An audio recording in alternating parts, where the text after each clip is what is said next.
The second book of Moses, called Exodus. Chapter 1. Now these are the names of the children of Israel which came into Egypt. Every man and his household came with Jacob. Reuben, Simeon, Levi, and Judah, Issachar, Zebulun, and Benjamin, Dan and Naphtali, Gad and Asher. And all the souls that came out of the loins of Jacob were 70 souls, for Joseph was in Egypt already. And Joseph died, and all his brethren, and all that generation. And the children of Israel were fruitful, and increased abundantly, and multiplied, and waxed exceeding mighty, and the land was filled with them. Now there arose up a new king over Egypt, which knew not Joseph. And he said unto his people, Behold, the people of the children of Israel are more and mightier than we. Come on, let us deal wisely with them, lest they multiply, and it come to pass that when there falleth out any war, they join also unto our enemies, and fight against us, and so get them up out of the land. Therefore they did set over them taskmasters, to afflict them with their burdens. And they built for Pharaoh treasure cities, Pithom and Raamses. But the more they afflicted them, the more they multiplied and grew. And they were grieved because of the children of Israel. And the Egyptians made the children of Israel to serve with rigor, and they made their lives bitter with hard bondage, in mortar and in brick, and in all manner of service in the field. All their service wherein they made them serve was with rigor. And the king of Egypt spake to the Hebrew midwives, of which the name of the one was Shiphrah, and the name of the other Pua. And he said, When ye do the office of a midwife to the Hebrew women, and see them upon the stools, if it be a son, then ye shall kill him. But if it be a daughter, then she shall live. But the midwives feared God, and did not as the king of Egypt commanded them, but saved the men-children alive. And the king of Egypt called for the midwives, and said unto them, Why have ye done this thing, and have saved the men-children alive? And the midwives said unto Pharaoh, Because the Hebrew women are not as the Egyptian women, for they are lively, and are delivered ere the midwives come in unto them. Therefore God dealt well with the midwives, and the people multiplied and waxed very mighty. And it came to pass, because the midwives feared God, that he made them houses. And Pharaoh charged all his people, saying, Every son that is born ye shall cast into the river, and every daughter ye shall save alive. Chapter 2. And there went a man of the house of Levi, and took to wife a daughter of Levi. And the woman conceived, and bare a son. And when she saw him that he was a goodly child, she hid him 3 months. And when she could not longer hide him, she took for him an ark of bulrushes, and daubed it with slime and with pitch, and put the child therein. And she laid it in the flags by the river's brink. And his sister stood afar off, to wit what would be done to him. And the daughter of Pharaoh came down to wash herself at the river, and her maidens walked along by the river's side. And when she saw the ark among the flags, she sent her maid to fetch it. And when she had opened it, she saw the child. And behold, the babe wept. And she had compassion on him, and said, This is one of the Hebrews' children. Then said his sister to Pharaoh's daughter, Shall I go and call to thee a nurse of the Hebrew women, that she may nurse the child for thee? And Pharaoh's daughter said to her, Go. And the maid went and called the child's mother. And Pharaoh's daughter said unto her, Take this child away, and nurse it for me, and I will give thee thy wages. And the woman took the child, and nursed it. And the child grew, and she brought him unto Pharaoh's daughter, and he became her son. And she called his name Moses. And she said, Because I drew him out of the water. And it came to pass in those days, when Moses was grown, that he went out unto his brethren, and looked on their burdens. And he spied an Egyptian smiting an Hebrew, one of his brethren. And he looked this way and that way, and when he saw that there was no man, he slew the Egyptian, and hid him in the sand. And when he went out the second day, behold, 2 men of the Hebrews strove together, and he said to him that did the wrong, Wherefore smitest thou thy fellow? And he said, Who made thee a prince and a judge over us? Intendest thou to kill me as thou killedst the Egyptian? And Moses feared and said, Surely this thing is known. Now when Pharaoh heard this thing, he sought to slay Moses. But Moses fled from the face of Pharaoh and dwelt in the land of Midian. And he sat down by a well. Now the priest of Midian had 7 daughters, and they came and drew water, and filled the troughs to water their father's flock. And the shepherds came and drove them away. But Moses stood up and helped them, and watered their flock. And when they came to Reuel their father, he said, How is it that ye are come so soon today? And they said, An Egyptian delivered us out of the hand of the shepherds, and also drew water enough for us, and watered the flock. And he said unto his daughters, And where is he? Why is it that ye have left the man? Call him that he may eat bread. And Moses was content to dwell with the man. And he gave Moses Zipporah his daughter. And she bare him a son, and he called his name Gershom. For he said, I have been a stranger in a strange land. And it came to pass, in process of time, that the king of Egypt died, and the children of Israel sighed by reason of the bondage. And they cried, and their cry came up unto God by reason of the bondage. And God heard their groaning, and God remembered his covenant with Abraham, with Isaac, and with Jacob. And God looked upon the children of Israel, and God had respect unto them. Chapter 3. Now Moses kept the flock of Jethro his father-in-law, the priest of Midian. And he led the flock to the backside of the desert, and came to the mountain of God, even to Horeb. And the angel of the Lord appeared unto him in a flame of fire out of the midst of a bush. And he looked, and behold, the bush burned with fire, and the bush was not consumed. And Moses said, I will now turn aside and see this great sight, why the bush is not burnt. And when the Lord saw that he turned aside to see, God called unto him out of the midst of the bush, and said, Moses, Moses. And he said, Here am I. And he said, Draw not nigh hither. Put off thy shoes from off thy feet, for the place whereon thou standest is holy ground. Moreover he said, I am the God of thy father, the God of Abraham, the God of Isaac, and the God of Jacob. And Moses hid his face, for he was afraid to look upon God. And the Lord said, I have surely seen the affliction of my people which are in Egypt, and have heard their cry by reason of their taskmasters, for I know their sorrows. And I am come down to deliver them out of the hand of the Egyptians, and to bring them up out of that land unto a good land and a large, unto a land flowing with milk and honey, unto the place of the Canaanites and the Hittites and the Amorites and the Perizzites and the Hivites and the Jebusites. Now therefore, behold, the cry of the children of Israel is come unto me, and I have also seen the oppression wherewith the Egyptians oppress them. Come now therefore, and I will send thee unto Pharaoh, that thou mayest bring forth my people the children of Israel out of Egypt.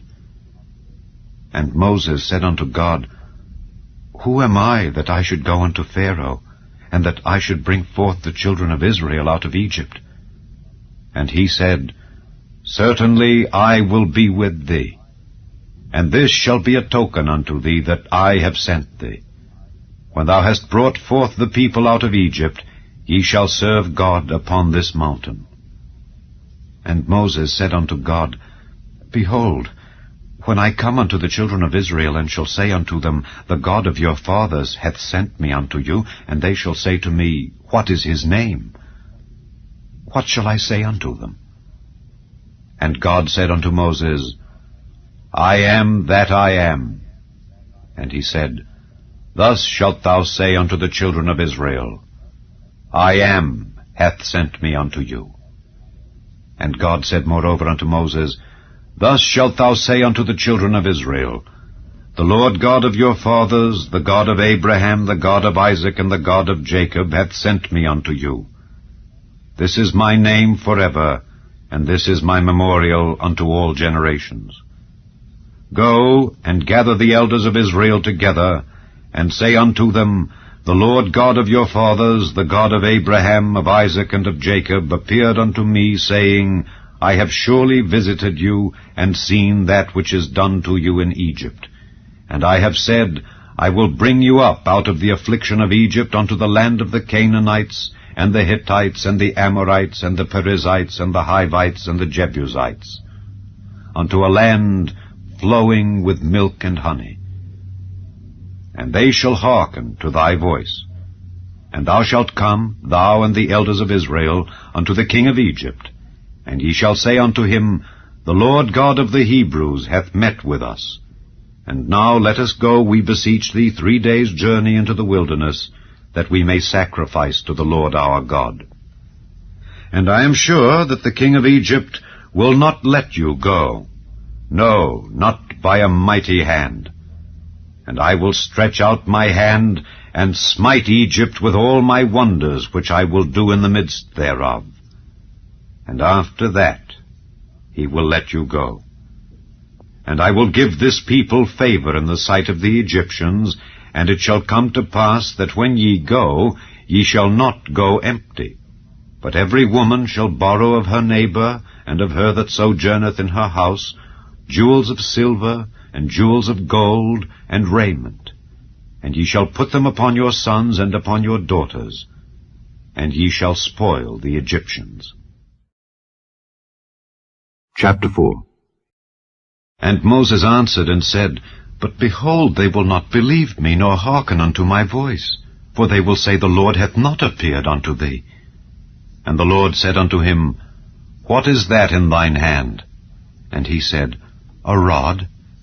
And he said, Cast it on the ground. And he cast it on the ground, and it became a serpent, and Moses fled from before it. And the Lord said unto Moses, Put forth thine hand, and take it by the tail. And he put forth his hand, and caught it, and it became a rod in his hand.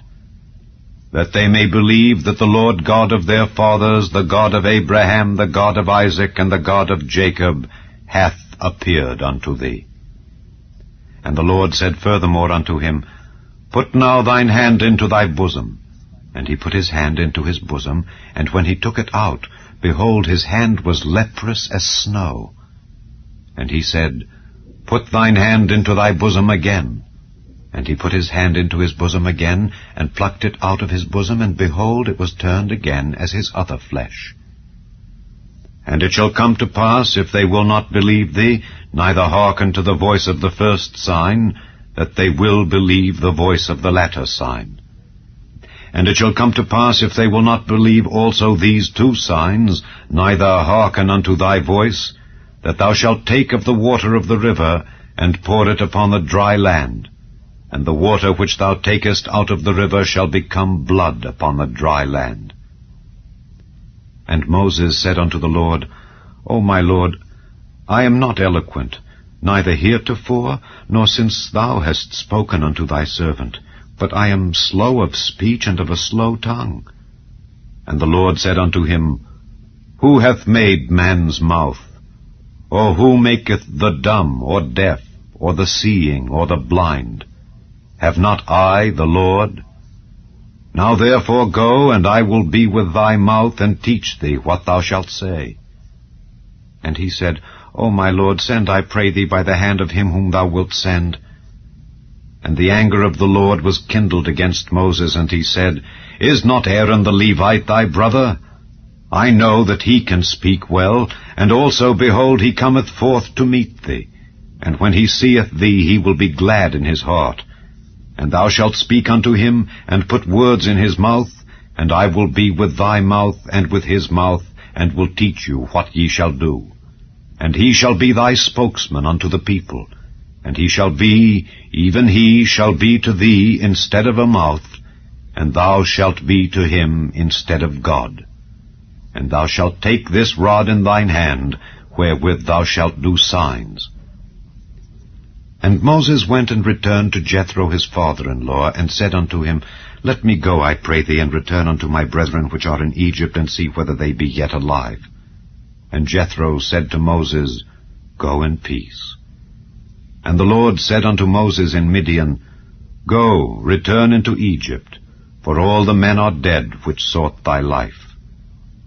And Moses took his wife and his sons, and set them upon an ass, and he returned to the land of Egypt. And Moses took the rod of God in his hand. And the Lord said unto Moses, When thou goest to return into Egypt, see that thou do all those wonders before Pharaoh which I have put in thine hand. But I will harden his heart, that he shall not let the people go. And thou shalt say unto Pharaoh, Thus saith the Lord, Israel is my son, even my firstborn. And I say unto thee, Let my son go, that he may serve me. And if thou refuse to let him go, behold, I will slay thy son, even thy firstborn. And it came to pass by the way in the inn, that the Lord met him, and sought to kill him. Then Zipporah took a sharp stone, and cut off the foreskin of her son, and cast it at his feet, and said, Surely a bloody husband art thou to me. So he let him go. Then she said, A bloody husband thou art because of the circumcision. And the Lord said to Aaron, Go into the wilderness to meet Moses.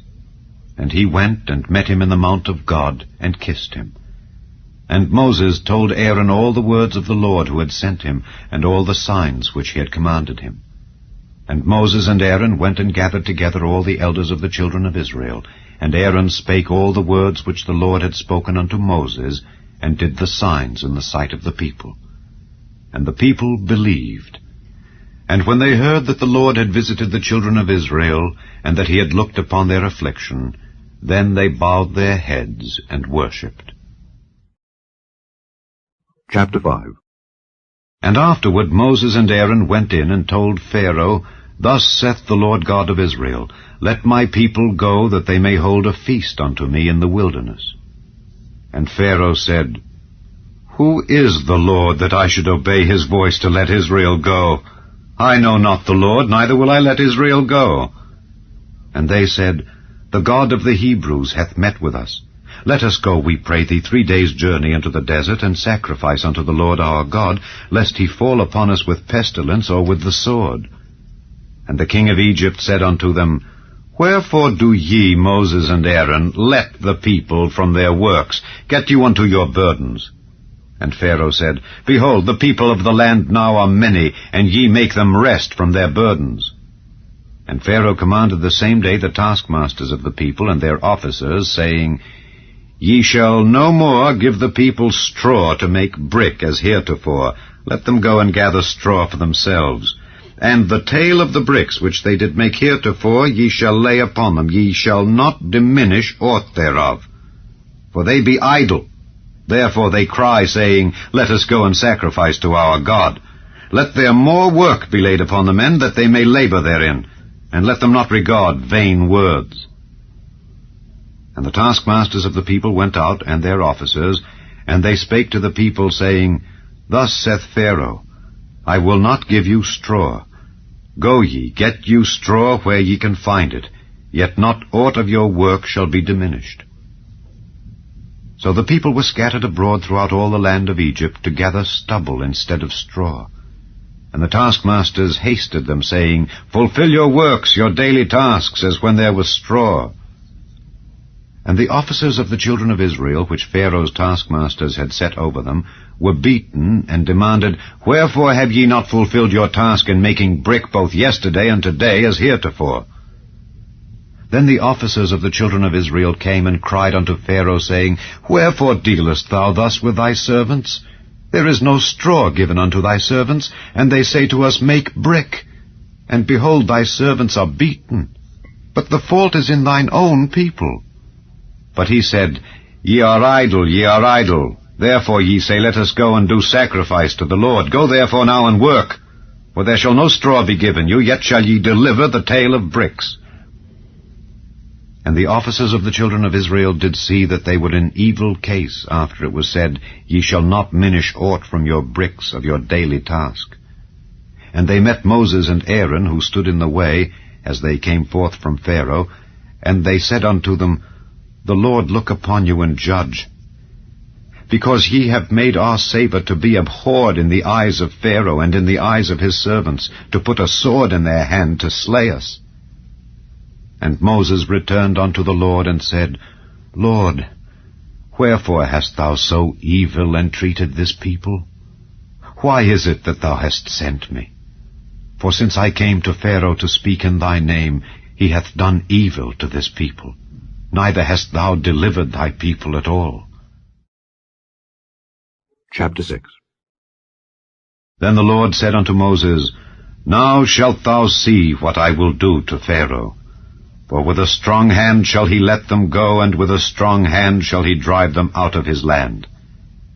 And God spake unto Moses, and said unto him, I am the Lord, and I appeared unto Abraham, unto Isaac, and unto Jacob by the name of God Almighty. But by my name Jehovah was I not known to them. And I have also established my covenant with them, to give them the land of Canaan, the land of their pilgrimage, wherein they were strangers.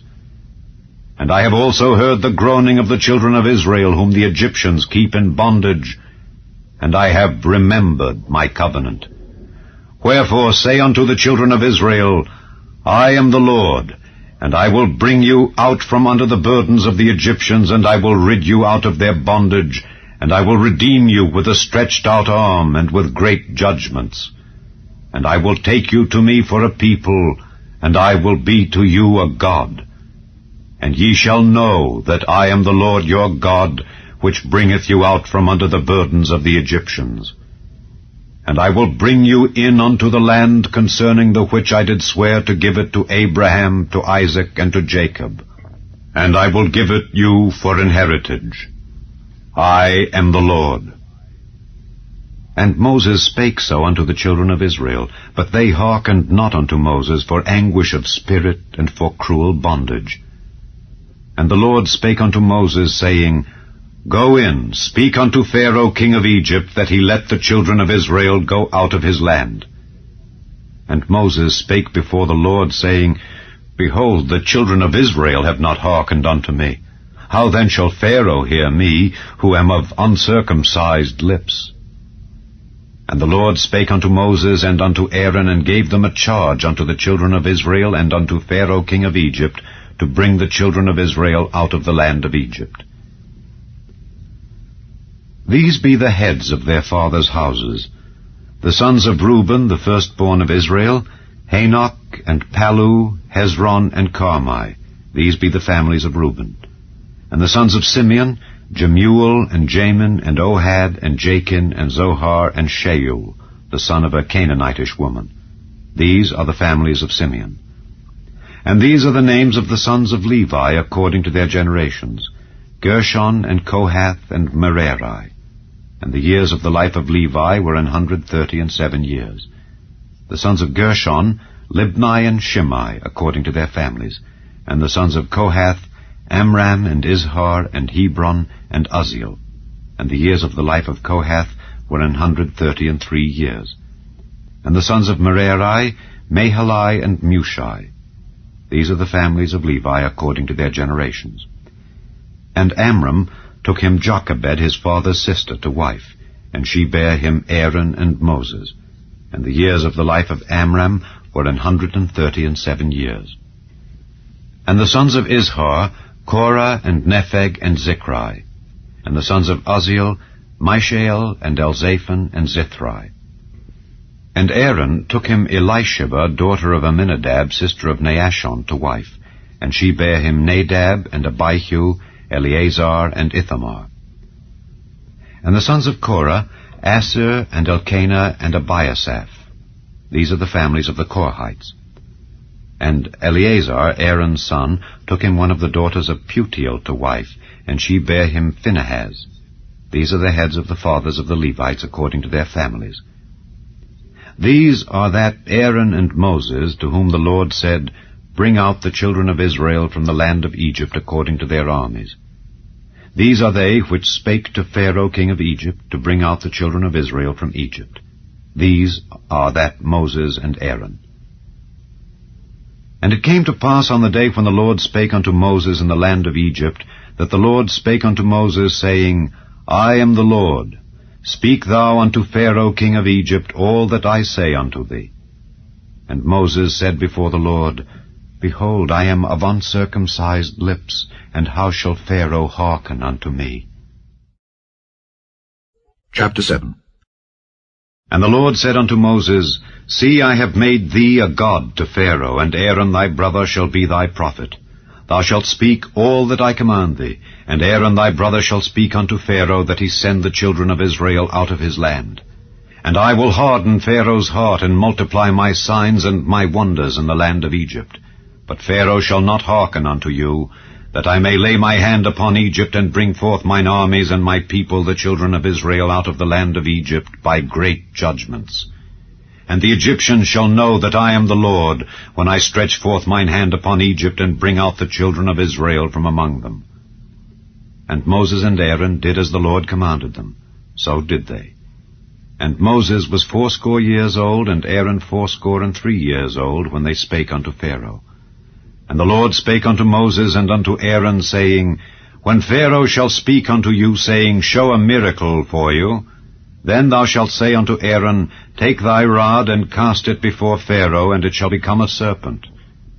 And Moses and Aaron went in unto Pharaoh, and they did so as the Lord had commanded. And Aaron cast down his rod before Pharaoh and before his servants, and it became a serpent. Then Pharaoh also called the wise men and the sorcerers. Now the magicians of Egypt, they also did in like manner with their enchantments. For they cast down every man his rod, and they became serpents. But Aaron's rod swallowed up their rods. And he hardened Pharaoh's heart, that he hearkened not unto them, as the Lord had said. And the Lord said unto Moses, Pharaoh's heart is hardened, he refuseth to let the people go. Get thee unto Pharaoh in the morning. Lo, he goeth out unto the water, and thou shalt stand by the river's brink against he come. And the rod which was turned to a serpent shalt thou take in thine hand. And thou shalt say unto him, The Lord God of the Hebrews hath sent me unto thee, saying, Let my people go, that they may serve me in the wilderness. And behold, hitherto thou wouldest not hear. Thus saith the Lord, In this thou shalt know that I am the Lord. Behold, I will smite with the rod that is in mine hand upon the waters which are in the river, and they shall be turned to blood, and the fish that is in the river shall die, and the river shall stink, and the Egyptians shall loathe to drink of the water of the river. And the Lord spake unto Moses, Say unto Aaron, Take thy rod, and stretch out thine hand upon the waters of Egypt, upon their streams, upon their rivers, and upon their ponds, and upon all their pools of water, that they may become blood, and that there may be blood throughout all the land of Egypt, both in vessels of wood and in vessels of stone. And Moses and Aaron did so as the Lord commanded. And he lifted up the rod, and smote the waters that were in the river in the sight of Pharaoh and in the sight of his servants, and all the waters that were in the river were turned to blood, and the fish that was in the river died, and the river stank, and the Egyptians could not drink of the water of the river, and there was blood throughout all the land of Egypt. And the magicians of Egypt did so with their enchantments. And Pharaoh's heart was hardened, neither did he hearken unto them, as the Lord had said. And Pharaoh turned and went into his house, neither did he set his heart to this also. And all the Egyptians digged round about the river for water to drink, for they could not drink of the water of the river. And 7 days were fulfilled after that the Lord had smitten the river. Chapter 8. And the Lord spake unto Moses, Go unto Pharaoh, and say unto him, Thus saith the Lord, Let my people go, that they may serve me. And if thou refuse to let them go, behold, I will smite all thy borders with frogs, and the river shall bring forth frogs abundantly, which shall go up and come into thine house, and into thy bedchamber, and upon thy bed, and into the house of thy servants, and upon thy people, and into thine ovens, and into thy kneading troughs.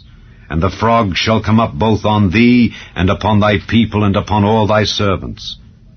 And the Lord spake unto Moses, Say unto Aaron, Stretch forth thine hand with thy rod over the streams, over the rivers, and over the ponds, and cause frogs to come up upon the land of Egypt. And Aaron stretched out his hand over the waters of Egypt, and the frogs came up and covered the land of Egypt. And the magicians did so with their enchantments, and brought up frogs upon the land of Egypt. Then Pharaoh called for Moses and Aaron, and said, Entreat the Lord that he may take away the frogs from me and from my people, and I will let the people go, that they may do sacrifice unto the Lord. And Moses said unto Pharaoh, Glory over me, when shall I entreat for thee and for thy servants and for thy people to destroy the frogs from thee and thy houses, that they may remain in the river only? And he said, Tomorrow. And he said, Be it according to thy word, that thou mayest know that there is none like unto the Lord our God. And the frogs shall depart from thee and from thy houses and from thy servants and from thy people. They shall remain in the river only. And Moses and Aaron went out from Pharaoh, and Moses cried unto the Lord because of the frogs which he had brought against Pharaoh. And the Lord did according to the word of Moses, and the frogs died out of the houses, out of the villages, and out of the fields. And they gathered them together upon heaps, and the land stank. But when Pharaoh saw that there was respite, he hardened his heart, and hearkened not unto them, as the Lord had said. And the Lord said unto Moses, Say unto Aaron, Stretch out thy rod, and smite the dust of the land, that it may become lice throughout all the land of Egypt. And they did so. For Aaron stretched out his hand with his rod, and smote the dust of the earth, and it became lice in man and in beast. All the dust of the land became lice throughout all the land of Egypt. And the magicians did so with their enchantments to bring forth lice, but they could not. So there were lice upon man and upon beast. Then the magicians said unto Pharaoh, This is the finger of God. And Pharaoh's heart was hardened, and he hearkened not unto them, as the Lord had said. And the Lord said unto Moses, Rise up early in the morning, and stand before Pharaoh. Lo, he cometh forth to the water. And say unto him, Thus saith the Lord, Let my people go, that they may serve me.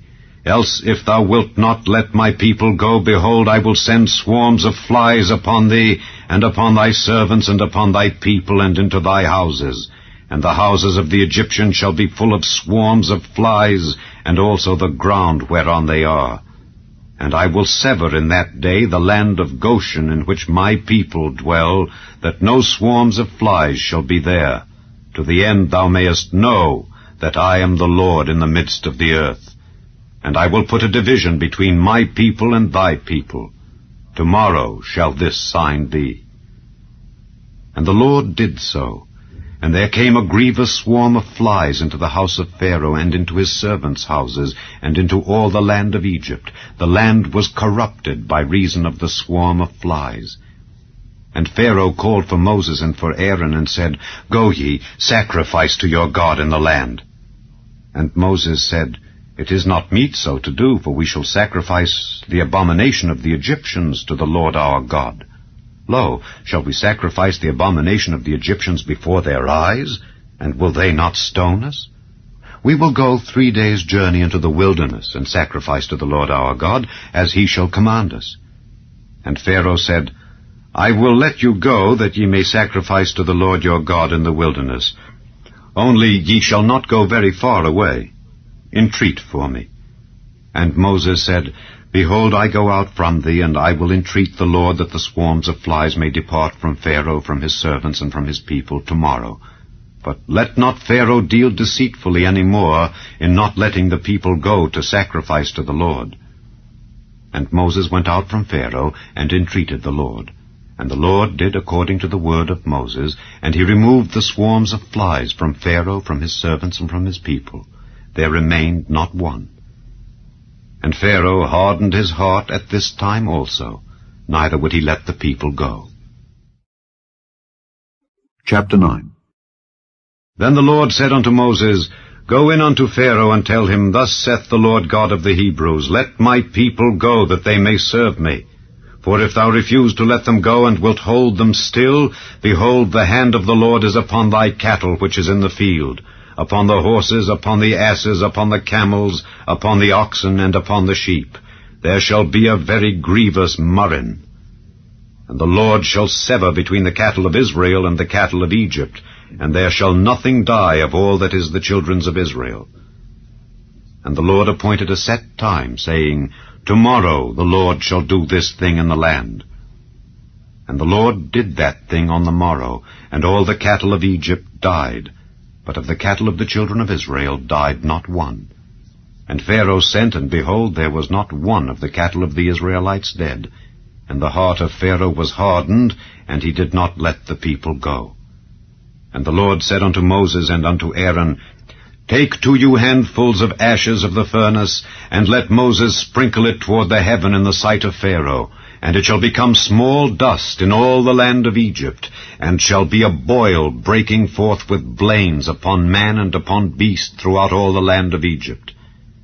And they took ashes of the furnace, and stood before Pharaoh, and Moses sprinkled it up toward heaven, and it became a boil breaking forth with blains upon man and upon beast. And the magicians could not stand before Moses because of the boils, for the boil was upon the magicians and upon all the Egyptians.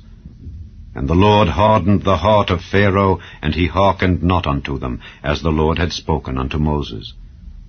And the Lord said unto Moses, Rise up early in the morning, and stand before Pharaoh, and say unto him, Thus saith the Lord God of the Hebrews, Let my people go, that they may serve me. For I will at this time send all my plagues upon thine heart, and upon thy servants, and upon thy people, that thou mayest know that there is none like me in all the earth.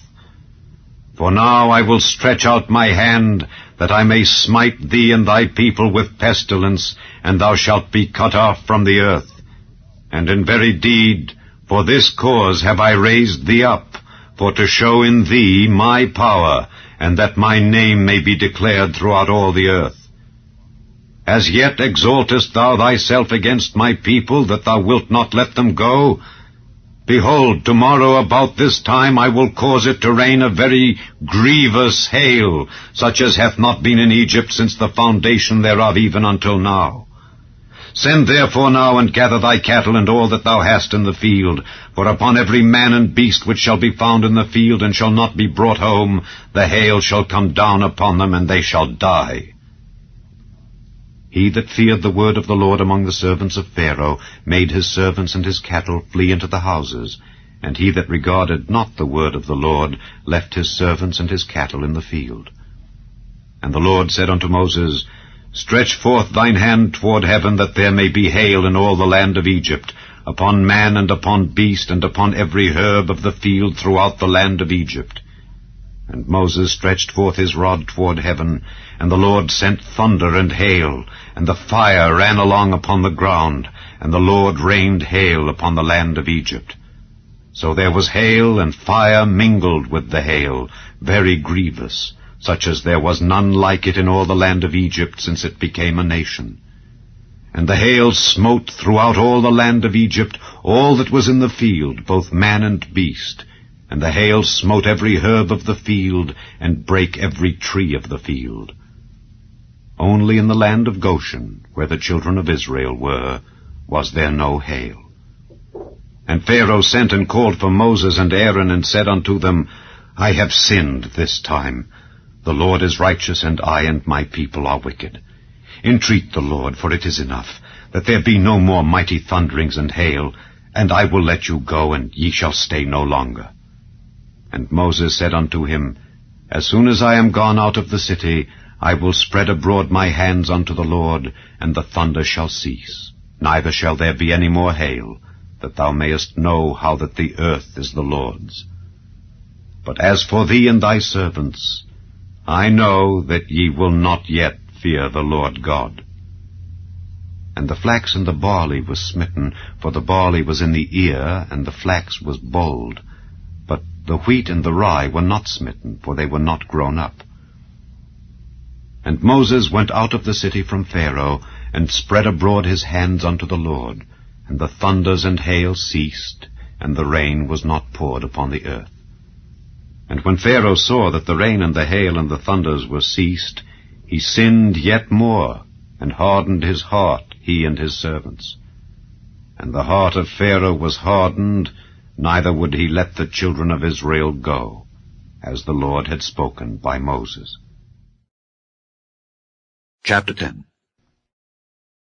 And the Lord said unto Moses, Go in unto Pharaoh, for I have hardened his heart and the heart of his servants, that I might show these my signs before him, and that thou mayest tell in the ears of thy son and of thy son's son what things I have wrought in Egypt, and my signs which I have done among them, that ye may know how that I am the Lord. And Moses and Aaron came in unto Pharaoh, and said unto him, Thus saith the Lord God of the Hebrews, How long wilt thou refuse to humble thyself before me? Let my people go, that they may serve me. Else, if thou refuse to let my people go, behold, tomorrow will I bring the locusts into thy coast, and they shall cover the face of the earth, that one cannot be able to see the earth. And they shall eat the residue of that which is escaped, which remaineth unto you from the hail, and shall eat every tree which groweth for you out of the field. And they shall fill thy houses, and the houses of all thy servants, and the houses of all the Egyptians, which neither thy fathers nor thy fathers' fathers have seen since the day that they were upon the earth unto this day. And he turned himself and went out from Pharaoh. And Pharaoh's servants said unto him, How long shall this man be a snare unto us? Let the men go, that they may serve the Lord their God. Knowest thou not yet that Egypt is destroyed? And Moses and Aaron were brought again unto Pharaoh, and he said unto them, Go, serve the Lord your God. But who are they that shall go? And Moses said, We will go with our young and with our old, with our sons and with our daughters, with our flocks and with our herds will we go, for we must hold a feast unto the Lord. And he said unto them, Let the Lord be so with you as I will let you go and your little ones. Look to it, for evil is before you. Not so. Go now, ye that are men, and serve the Lord, for that ye did desire. And they were driven out from Pharaoh's presence. And the Lord said unto Moses, Stretch out thine hand over the land of Egypt for the locusts, that they may come up upon the land of Egypt, and eat every herb of the land, even all that the hail hath left. And Moses stretched forth his rod over the land of Egypt, and the Lord brought an east wind upon the land all that day and all that night. And when it was morning, the east wind brought the locusts. And the locusts went up over all the land of Egypt, and rested in all the coasts of Egypt. Very grievous were they. Before them there were no such locusts as they, neither after them shall be such. For they covered the face of the whole earth, so that the land was darkened. And they did eat every herb of the land, and all the fruit of the trees which the hail had left. And there remained not any green thing in the trees, or in the herbs of the field, through all the land of Egypt. Then Pharaoh called for Moses and Aaron in haste, and he said, I have sinned against the Lord your God and against you. Now therefore forgive, I pray thee, my sin only this once, and entreat the Lord your God that he may take away from me this death only. And he went out from Pharaoh and entreated the Lord. And the Lord turned a mighty strong west wind, which took away the locusts and cast them into the Red Sea. There remained not one locust in all the coasts of Egypt. But the Lord hardened Pharaoh's heart, so that he would not let the children of Israel go.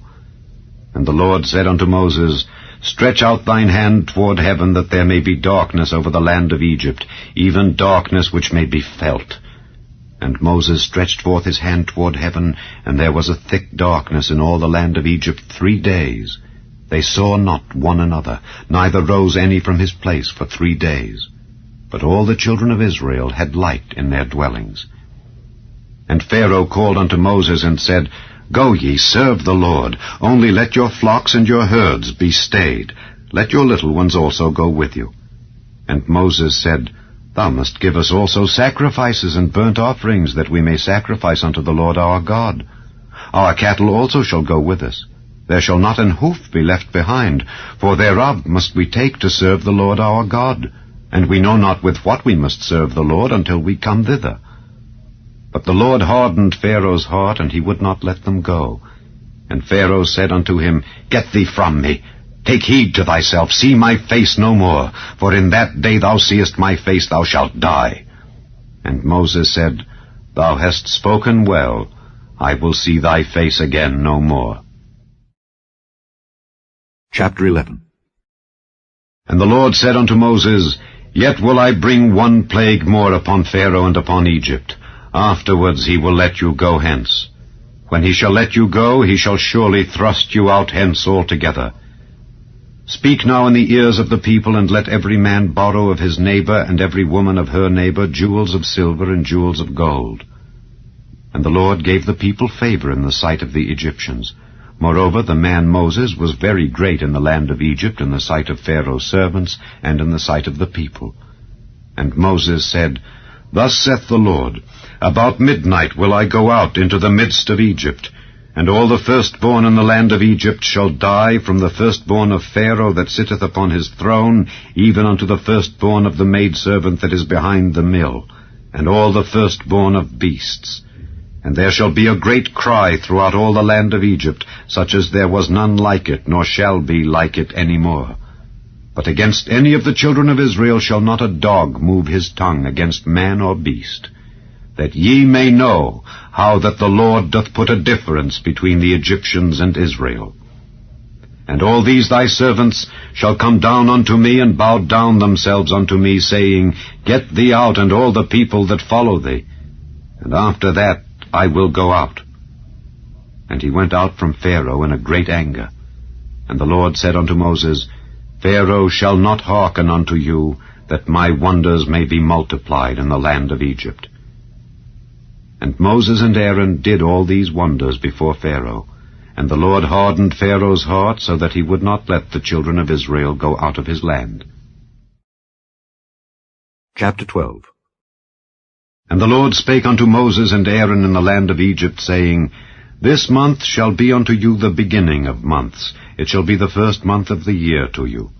Speak ye unto all the congregation of Israel, saying, In the 10th day of this month they shall take to them every man a lamb according to the house of their fathers, a lamb for an house. And if the household be too little for the lamb, let him and his neighbor next unto his house take it according to the number of the souls. Every man according to his eating shall make your count for the lamb. Your lamb shall be without blemish, a male of the first year. Ye shall take it out from the sheep or from the goats. And ye shall keep it up until the 14th day of the same month. And the whole assembly of the congregation of Israel shall kill it in the evening. And they shall take of the blood, and strike it on the 2 side posts, and on the upper doorpost of the houses wherein they shall eat it. And they shall eat the flesh in that night, roast with fire, and unleavened bread, and with bitter herbs they shall eat it.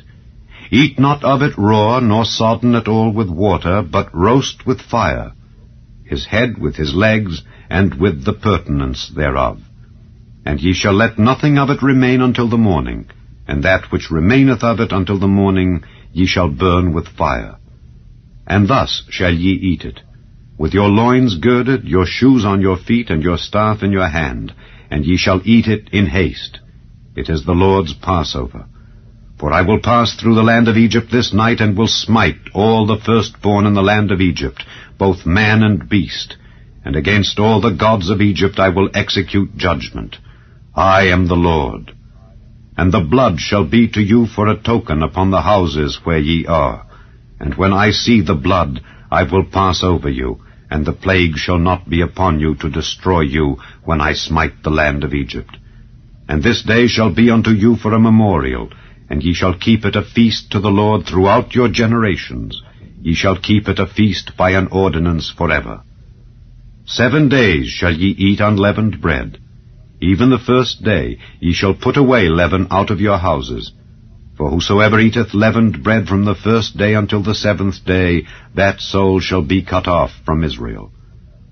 And in the first day there shall be an holy convocation, and in the 7th day there shall be an holy convocation to you. No manner of work shall be done in them, save that which every man must eat. That only may be done of you. And ye shall observe the feast of unleavened bread. For in this selfsame day have I brought your armies out of the land of Egypt.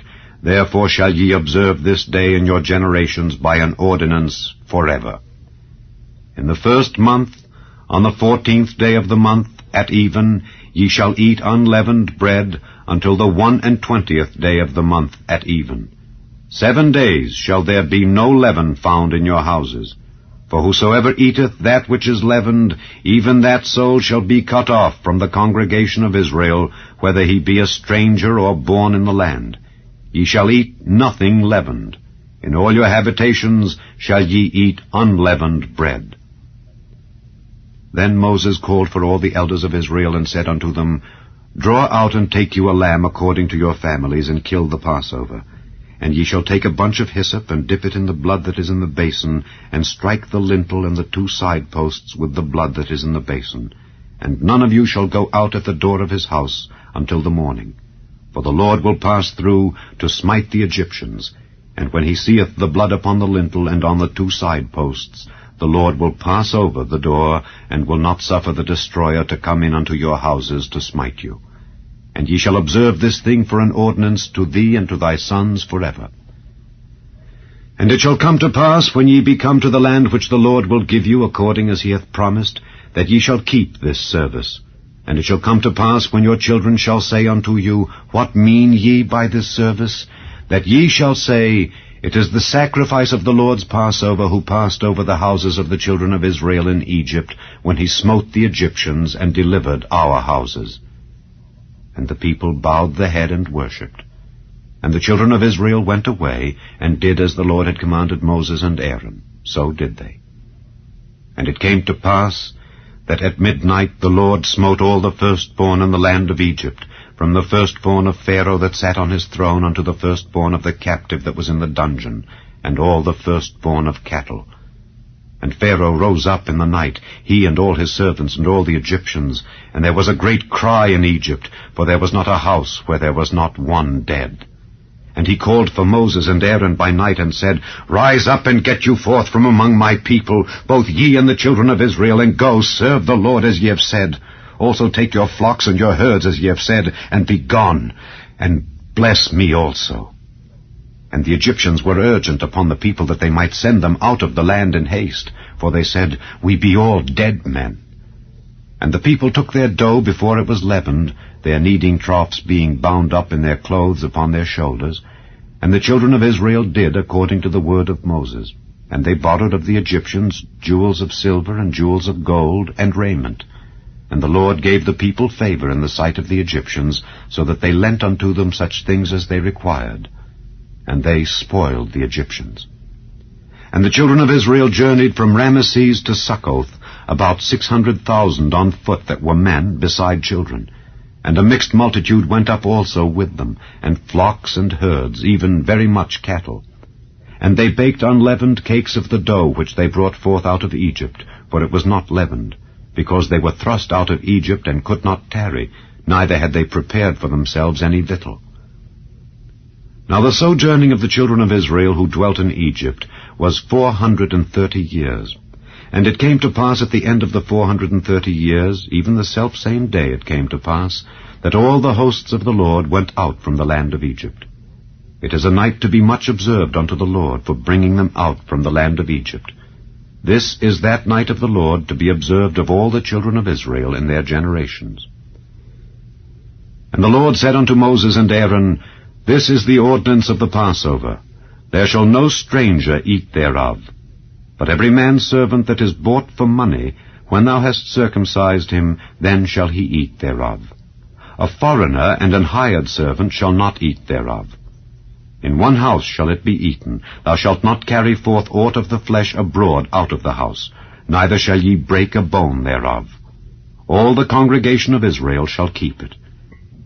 And when a stranger shall sojourn with thee, and will keep the Passover to the Lord, let all his males be circumcised, and then let him come near and keep it. And he shall be as one that is born in the land. For no uncircumcised person shall eat thereof. One law shall be to him that is home-born, and unto the stranger that sojourneth among you. Thus did all the children of Israel as the Lord commanded Moses and Aaron. So did they. And it came to pass the selfsame day that the Lord did bring the children of Israel out of the land of Egypt by their armies. Chapter 13. And the Lord spake unto Moses, saying, Sanctify unto me all the firstborn, whatsoever openeth the womb among the children of Israel, both of man and of beast. It is mine. And Moses said unto the people, Remember this day in which ye came out from Egypt out of the house of bondage, for by strength of hand the Lord brought you out from this place. there shall no leavened bread be eaten. This day came ye out in the month Abib. And it shall be, when the Lord shall bring thee into the land of the Canaanites, and the Hittites, and the Amorites, and the Hivites, and the Jebusites, which he sware unto thy fathers to give thee, a land flowing with milk and honey, that thou shalt keep this service in this month. 7 days thou shalt eat unleavened bread, and in the 7th day shall be a feast to the Lord. Unleavened bread shall be eaten 7 days, and there shall no leavened bread be seen with thee, neither shall there be leaven seen with thee in all thy quarters. And thou shalt show thy son in that day, saying, This is done because of that which the Lord did unto me when I came forth out of Egypt. And it shall be for a sign unto thee upon thine hand, and for a memorial between thine eyes, that the Lord's law may be in thy mouth. For with a strong hand hath the Lord brought thee out of Egypt. Thou shalt therefore keep this ordinance in his season from year to year.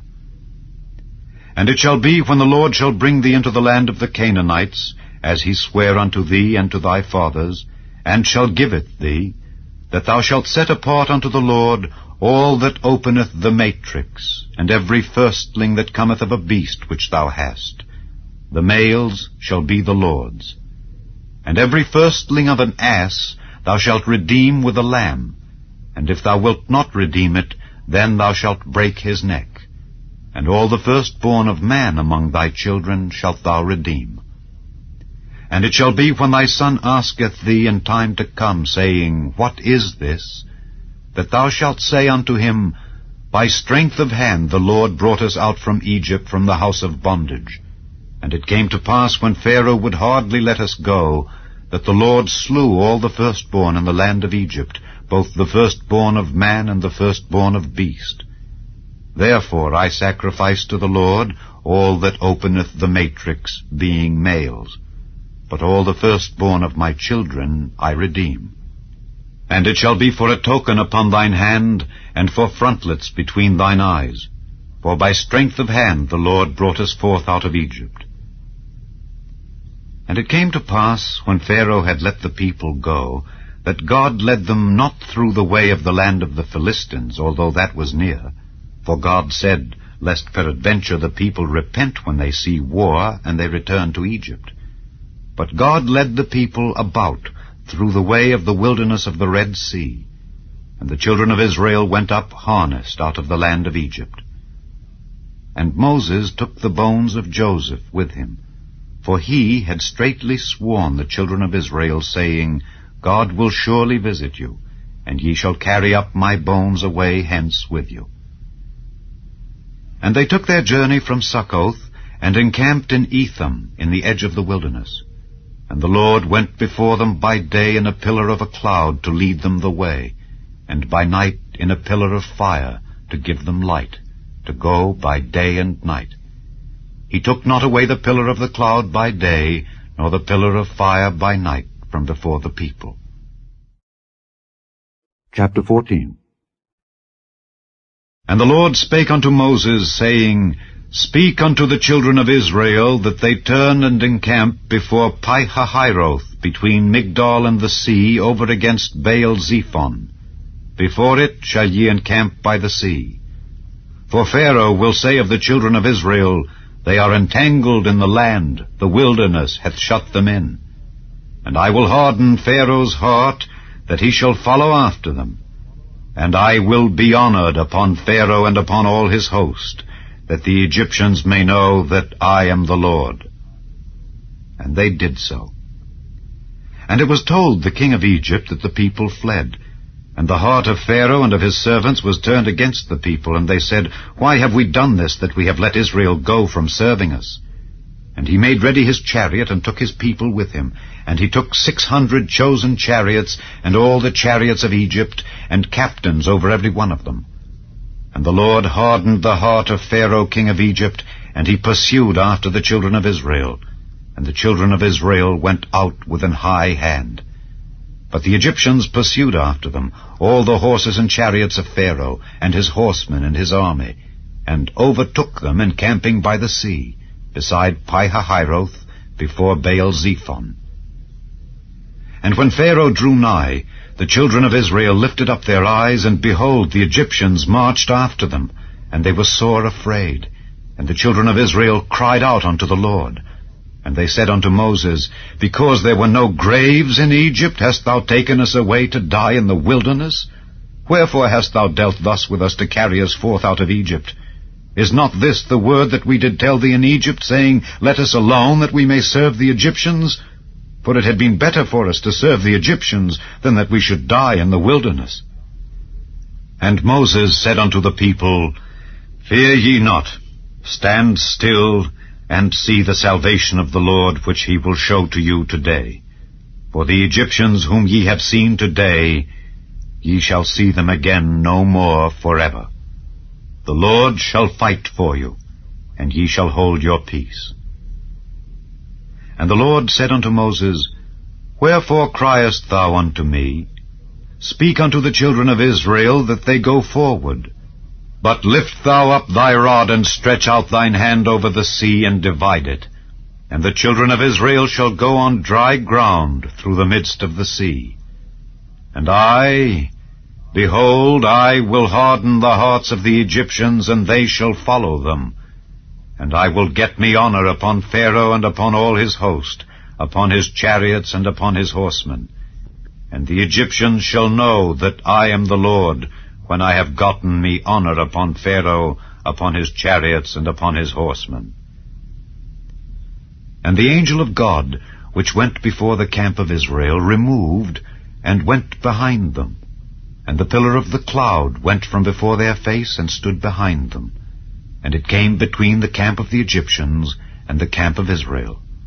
And it was a cloud and darkness to them, but it gave light by night to these, so that the one came not near the other all the night. And Moses stretched out his hand over the sea, and the Lord caused the sea to go back by a strong east wind all that night, and made the sea dry land, and the waters were divided. And the children of Israel went into the midst of the sea upon the dry ground, and the waters were a wall unto them on their right hand and on their left. And the Egyptians pursued, and went in after them to the midst of the sea, even all Pharaoh's horses, his chariots, and his horsemen.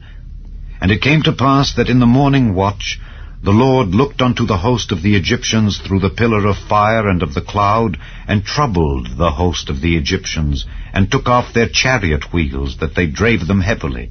So that the Egyptians said, Let us flee from the face of Israel, for the Lord fighteth for them against the Egyptians. And the Lord said unto Moses, Stretch out thine hand over the sea, that the waters may come again upon the Egyptians, upon their chariots, and upon their horsemen. And Moses stretched forth his hand over the sea, and the sea returned to his strength when the morning appeared, and the Egyptians fled against it, and the Lord overthrew the Egyptians in the midst of the sea. And the waters returned, and covered the chariots and the horsemen, and all the host of Pharaoh that came into the sea after them. There remained not so much as one of them. But the children of Israel walked upon dry land in the midst of the sea, and the waters were a wall unto them on their right hand and on their left. Thus the Lord saved Israel that day out of the hand of the Egyptians, and Israel saw the Egyptians dead upon the seashore. And Israel saw that great work which the Lord did upon the Egyptians. And the people feared the Lord, and believed the Lord and his servant Moses. Chapter 15. Then sang Moses and the children of Israel this song unto the Lord, and spake, saying, I will sing unto the Lord, for he hath triumphed gloriously. The horse and his rider hath he thrown into the sea.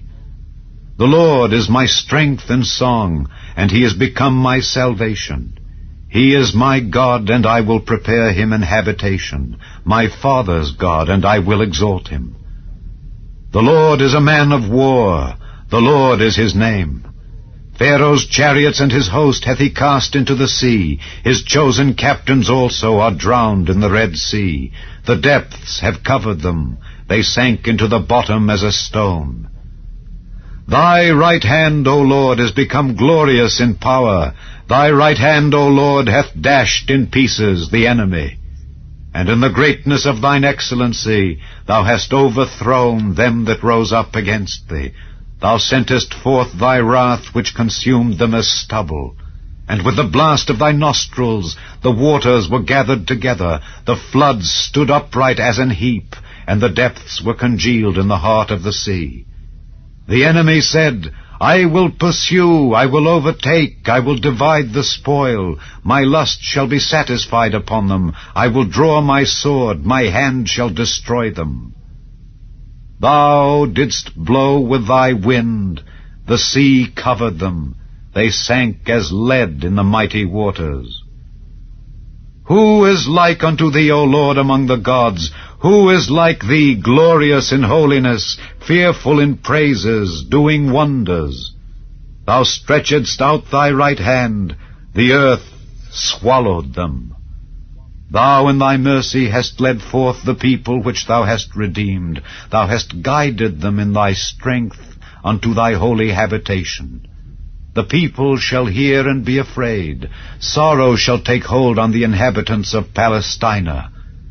Then the dukes of Edom shall be amazed. The mighty men of Moab trembling shall take hold upon them. All the inhabitants of Canaan shall melt away.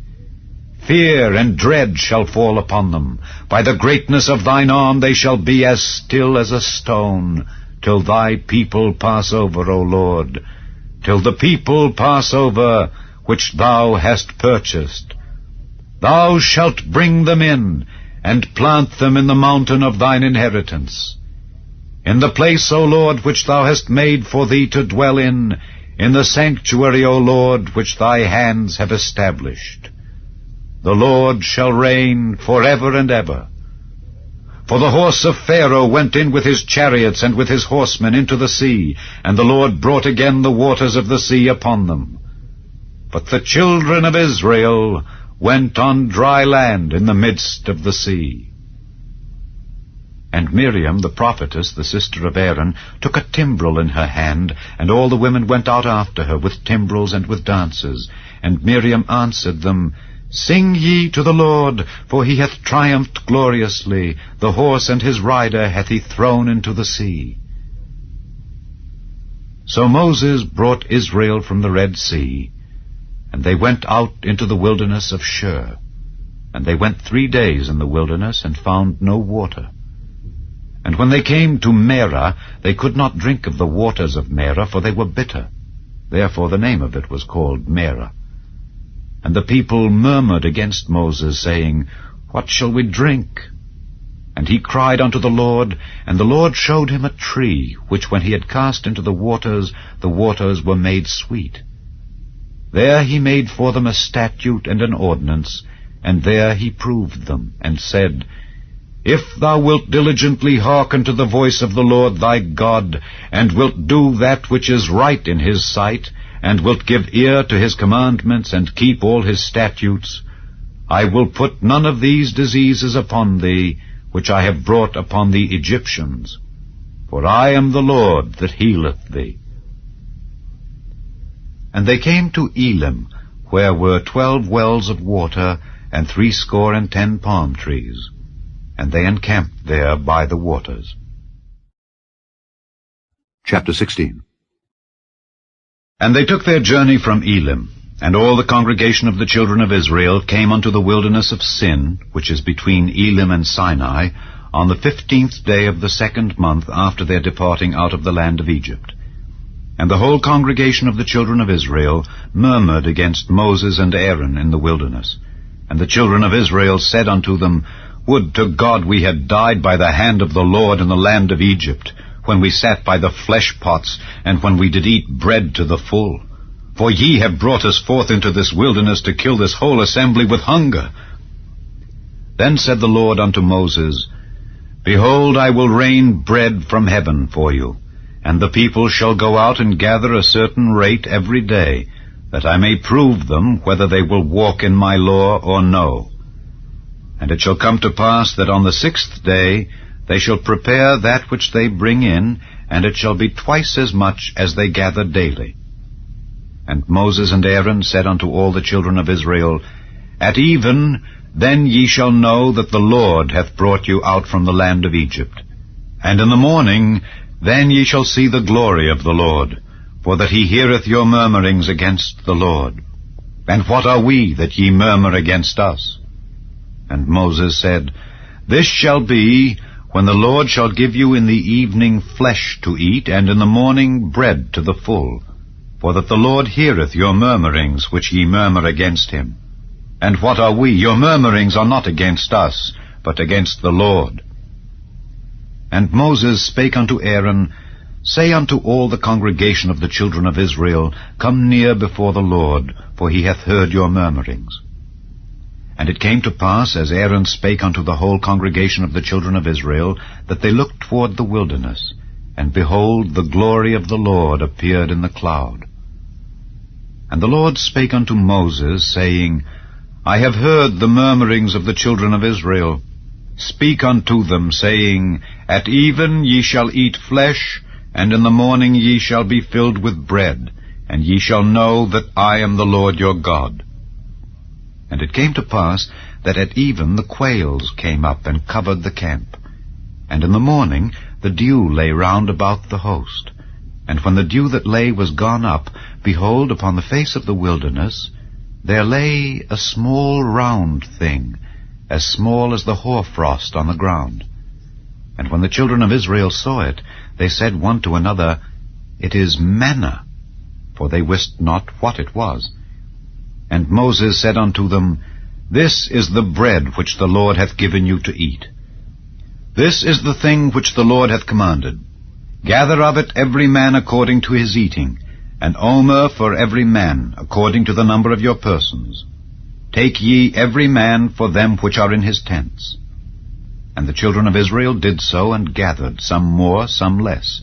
And when they did meet it with an omer, he that gathered much had nothing over, and he that gathered little had no lack. They gathered every man according to his eating. And Moses said, Let no man leave of it till the morning. Notwithstanding, they hearkened not unto Moses, but some of them left of it until the morning, and it bred worms and stank. And Moses was wroth with them. And they gathered it every morning, every man according to his eating. And when the sun waxed hot, it melted. And it came to pass that on the 6th day they gathered twice as much bread, 2 omers for one man. And all the rulers of the congregation came and told Moses. And he said unto them, This is that which the Lord hath said. Tomorrow is the rest of the holy Sabbath unto the Lord. Bake that which ye will bake today, and seethe that ye will seethe, and that which remaineth over lay up for you to be kept until the morning. And they laid it up till the morning, as Moses bade, and it did not stink, neither was there any worm therein. And Moses said, Eat that today, for today is a Sabbath unto the Lord. Today ye shall not find it in the field. 6 days ye shall gather it, but on the 7th day, which is the Sabbath, in it there shall be none. And it came to pass that there went out some of the people on the 7th day for to gather, and they found none. And the Lord said unto Moses, How long refuse ye to keep my commandments and my laws? See, for that the Lord hath given you the Sabbath, therefore he giveth you on the 6th day the bread of 2 days. Abide ye every man in his place, let no man go out of his place on the 7th day. So the people rested on the 7th day. And the house of Israel called the name thereof manna, and it was like coriander seed, white, and the taste of it was like wafers made with honey. And Moses said, This is the thing which the Lord commandeth. Fill an omer of it, to be kept for your generations, that they may see the bread wherewith I have fed you in the wilderness, when I brought you forth from the land of Egypt. And Moses said unto Aaron, Take a pot, and put an omer full of manna therein, and lay it up before the Lord, to be kept for your generations. As the Lord commanded Moses, so Aaron laid it up before the testimony, to be kept. And the children of Israel did eat manna 40 years, until they came to a land inhabited. they did eat manna until they came unto the borders of the land of Canaan. Now an omer is the 10th part of an ephah. Chapter 17. And all the congregation of the children of Israel journeyed from the wilderness of Sin after their journeys according to the commandment of the Lord, and pitched in Rephidim. And there was no water for the people to drink. Wherefore the people did chide with Moses, and said, Give us water, that we may drink. And Moses said unto them, Why chide ye with me? Wherefore do ye tempt the Lord? And the people thirsted there for water, and the people murmured against Moses, and said, Wherefore is this that thou hast brought us up out of Egypt, to kill us and our children and our cattle with thirst? And Moses cried unto the Lord, saying, What shall I do unto this people? They be almost ready to stone me. And the Lord said unto Moses, Go on before the people, and take with thee of the elders of Israel. And thy rod, wherewith thou smotest the river, take in thine hand, and go. Behold, I will stand before thee there upon the rock in Horeb, and thou shalt smite the rock, and there shall come water out of it, that the people may drink. And Moses did so in the sight of the elders of Israel. And he called the name of the place Massah and Meribah, because of the chiding of the children of Israel, and because they tempted the Lord, saying, Is the Lord among us or not? Then came Amalek, and fought with Israel in Rephidim. And Moses said unto Joshua, Choose us out men, and go out, fight with Amalek. Tomorrow I will stand on the top of the hill with the rod of God in mine hand. So Joshua did as Moses had said to him, and fought with Amalek. And Moses, Aaron, and Hur went up to the top of the hill. And it came to pass, when Moses held up his hand, that Israel prevailed. And when he let down his hand, Amalek prevailed. But Moses' hands were heavy. And they took a stone, and put it under him, and he sat thereon. And Aaron and Hur stayed up his hands, the one on the one side, and the other on the other side. And his hands were steady until the going down of the sun. And Joshua discomfited Amalek and his people with the edge of the sword.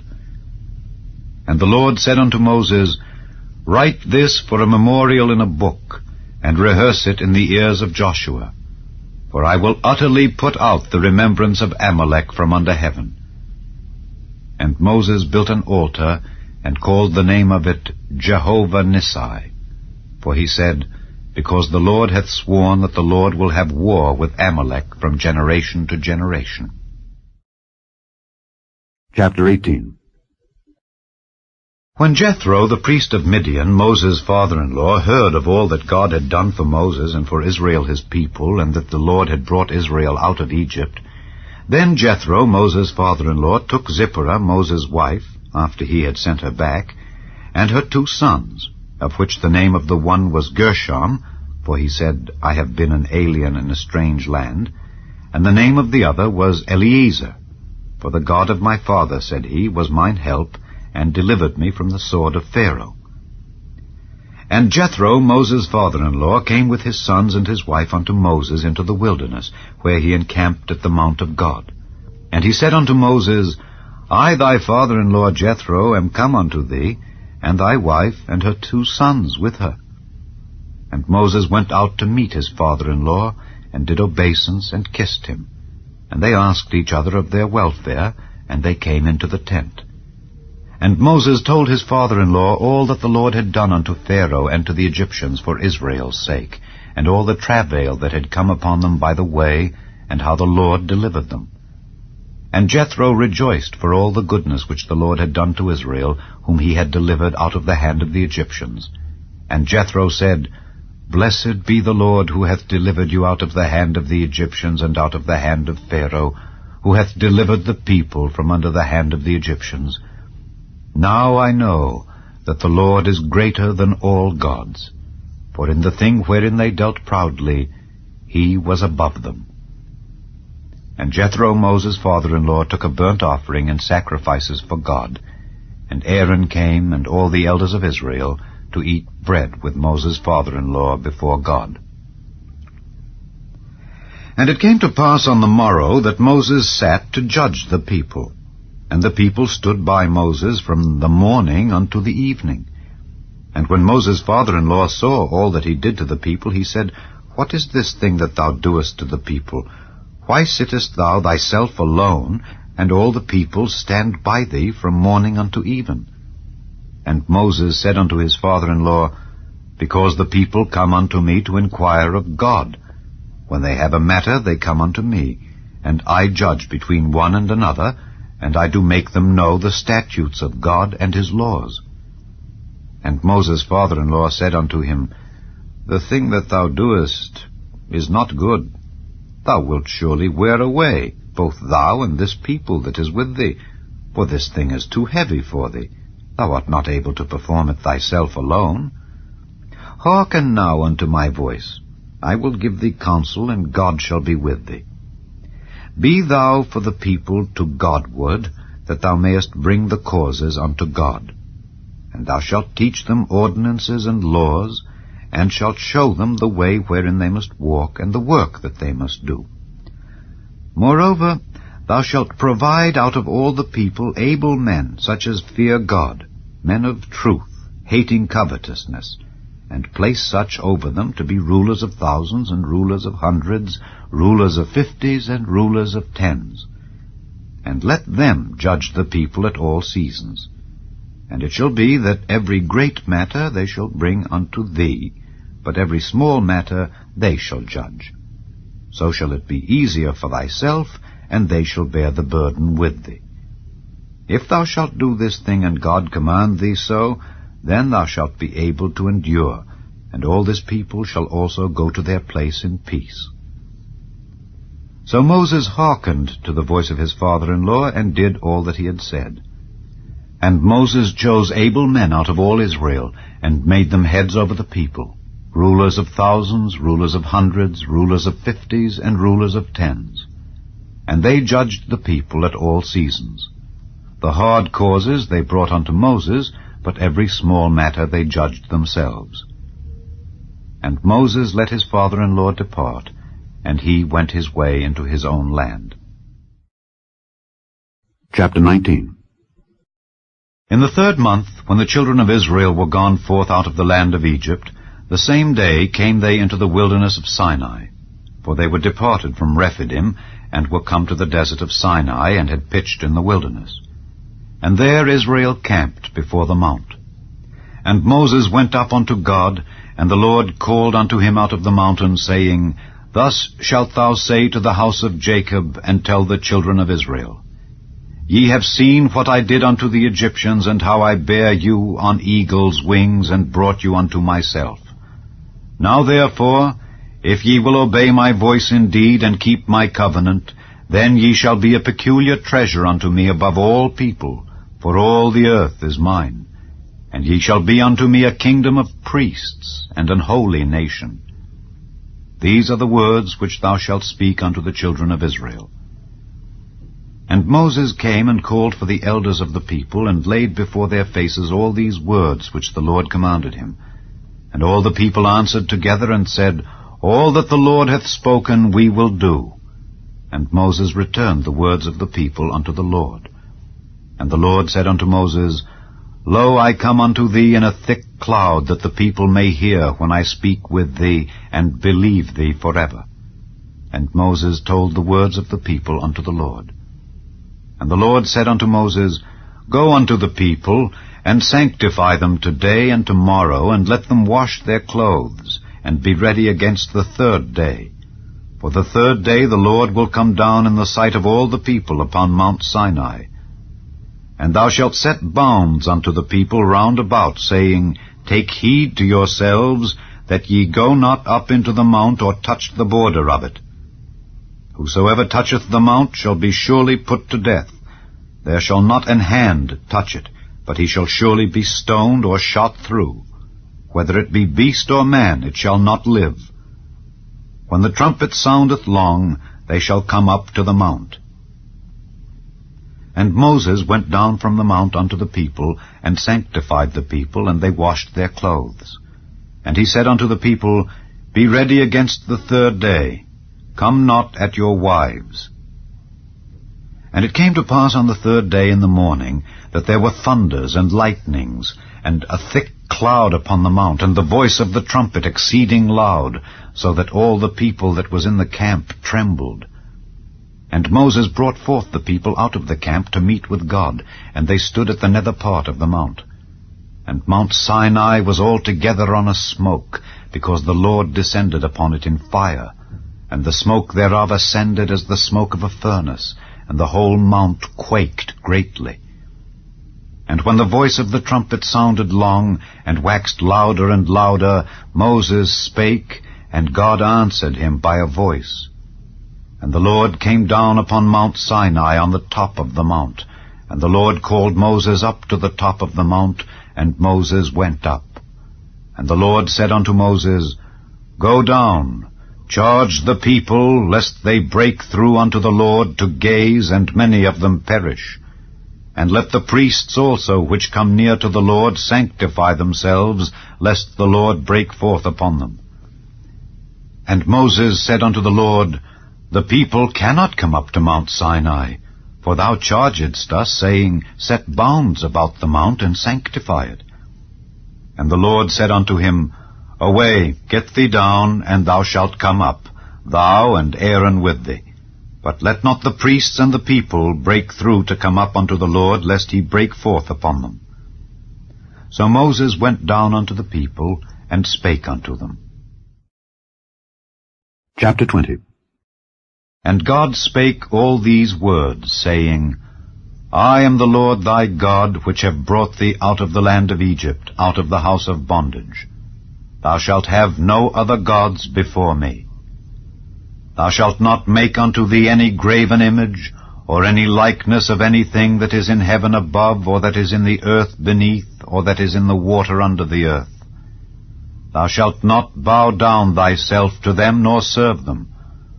For I, the Lord thy God, am a jealous God, visiting the iniquity of the fathers upon the children, unto the 3rd and 4th generation of them that hate me, and showing mercy unto thousands of them that love me and keep my commandments.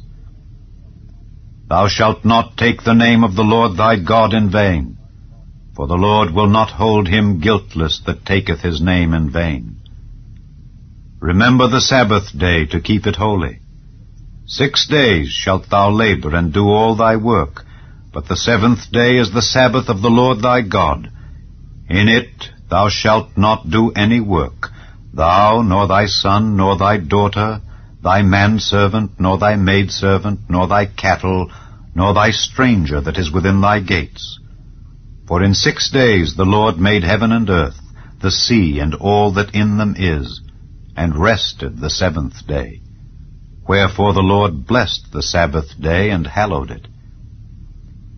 Honor thy father and thy mother, that thy days may be long upon the land which the Lord thy God giveth thee. Thou shalt not kill. Thou shalt not commit adultery. Thou shalt not steal. Thou shalt not bear false witness against thy neighbor. Thou shalt not covet thy neighbor's house. Thou shalt not covet thy neighbor's wife, nor his manservant, nor his maidservant, nor his ox, nor his ass, nor anything that is thy neighbor's. And all the people saw the thunderings and the lightnings, and the noise of the trumpet, and the mountain smoking. And when the people saw it, they removed and stood afar off. And they said unto Moses, Speak thou with us, and we will hear, but let not God speak with us, lest we die. And Moses said unto the people, Fear not, for God is come to prove you, and that his fear may be before your faces, that ye sin not. And the people stood afar off, and Moses drew near unto the thick darkness where God was. And the Lord said unto Moses, Thus thou shalt say unto the children of Israel, Ye have seen that I have talked with you from heaven. Ye shall not make with me gods of silver, neither shall ye make unto you gods of gold. An altar of earth thou shalt make unto me. and shalt sacrifice thereon thy burnt offerings and thy peace offerings, thy sheep and thine oxen. In all places where I record my name, I will come unto thee, and I will bless thee. And if thou wilt make me an altar of stone, thou shalt not build it of hewn stone. For if thou lift up thy tool upon it, thou hast polluted it. Neither shalt thou go up by steps unto mine altar, that thy nakedness be not discovered thereon. Chapter 21. Now these are the judgments which thou shalt set before them. If thou buy an Hebrew servant, 6 years he shall serve, and in the 7th he shall go out free for nothing. If he came in by himself, he shall go out by himself. If he were married, then his wife shall go out with him.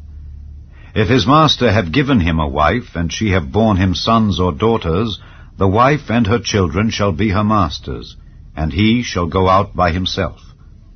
And if the servant shall plainly say, I love my master, my wife, and my children, I will not go out free, then his master shall bring him unto the judges.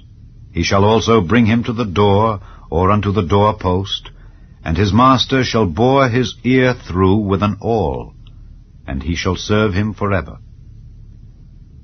And if a man sell his daughter to be a maidservant, she shall not go out as the menservants do.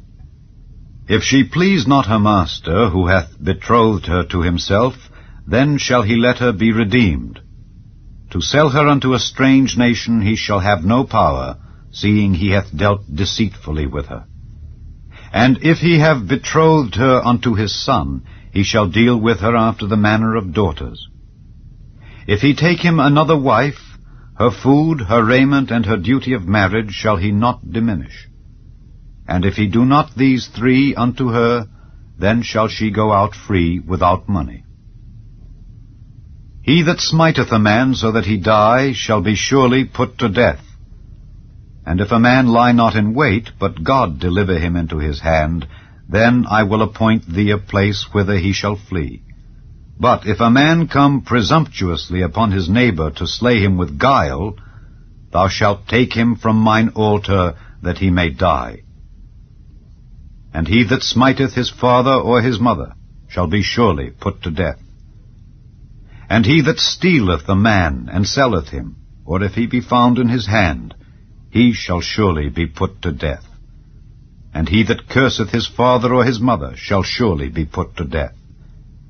And if men strive together, and one smite another with a stone or with his fist, and he die not, but keepeth his bed, if he rise again, and walk abroad upon his staff, then shall he that smote him be quit. Only he shall pay for the loss of his time, and shall cause him to be thoroughly healed. And if a man smite his servant or his maid with a rod, and he die under his hand, he shall be surely punished. Notwithstanding, if he continue a day or 2, he shall not be punished, for he is his money. If men strive and hurt a woman with child, so that her fruit depart from her, and yet no mischief follow, he shall be surely punished according as the woman's husband will lay upon him, and he shall pay as the judges determine. And if any mischief follow, then thou shalt give life for life, eye for eye, tooth for tooth, hand for hand, foot for foot, burning for burning, wound for wound, stripe for stripe. And if a man smite the eye of his servant, or the eye of his maid, that it perish, he shall let him go free for his eye's sake. And if he smite out his manservant's tooth, or his maidservant's tooth, he shall let him go free for his tooth's sake. If an ox gore a man or a woman, that they die, then the ox shall be surely stoned, and his flesh shall not be eaten, but the owner of the ox shall be quit.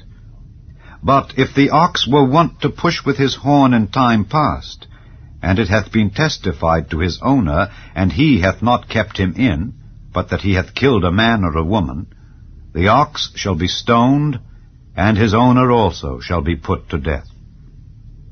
If there be laid on him a sum of money, then he shall give for the ransom of his life whatsoever is laid upon him. Whether he have gored a son or have gored a daughter, according to this judgment shall it be done unto him.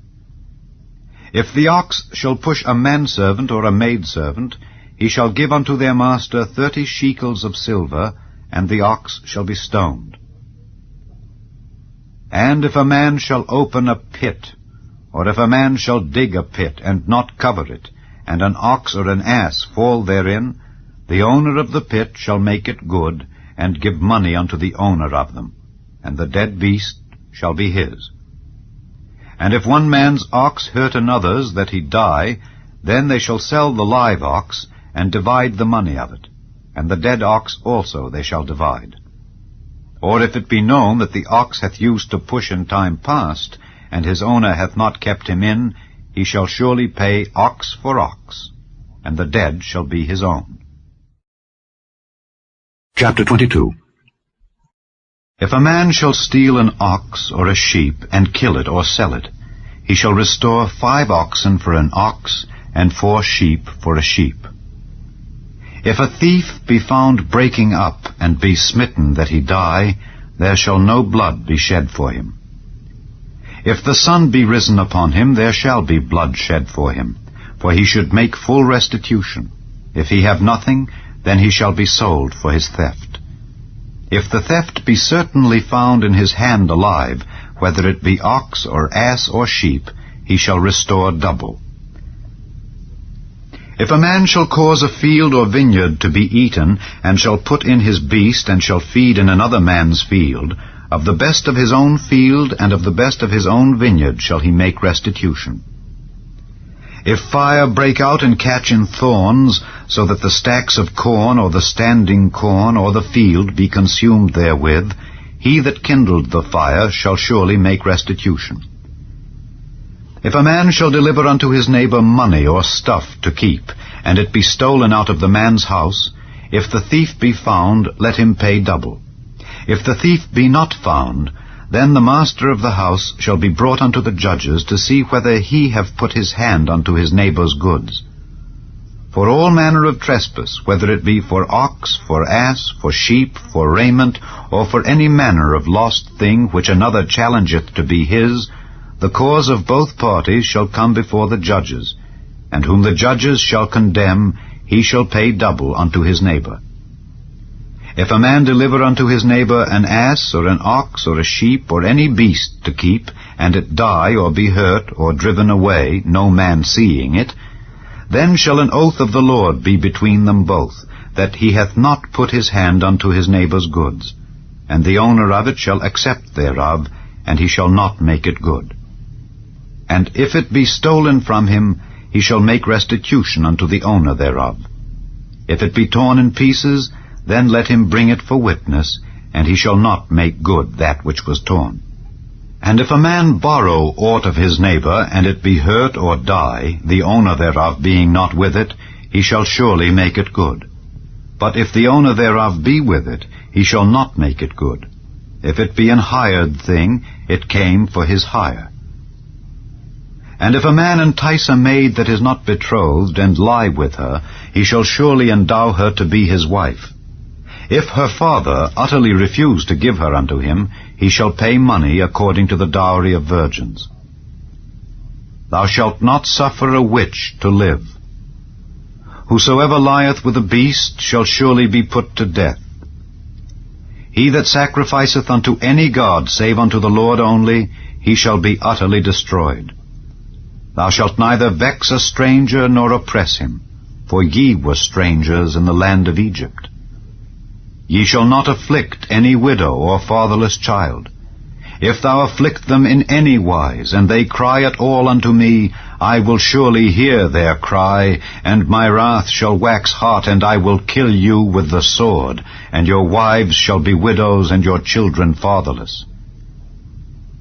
If thou lend money to any of my people that is poor by thee, thou shalt not be to him as an usurer, neither shalt thou lay upon him usury.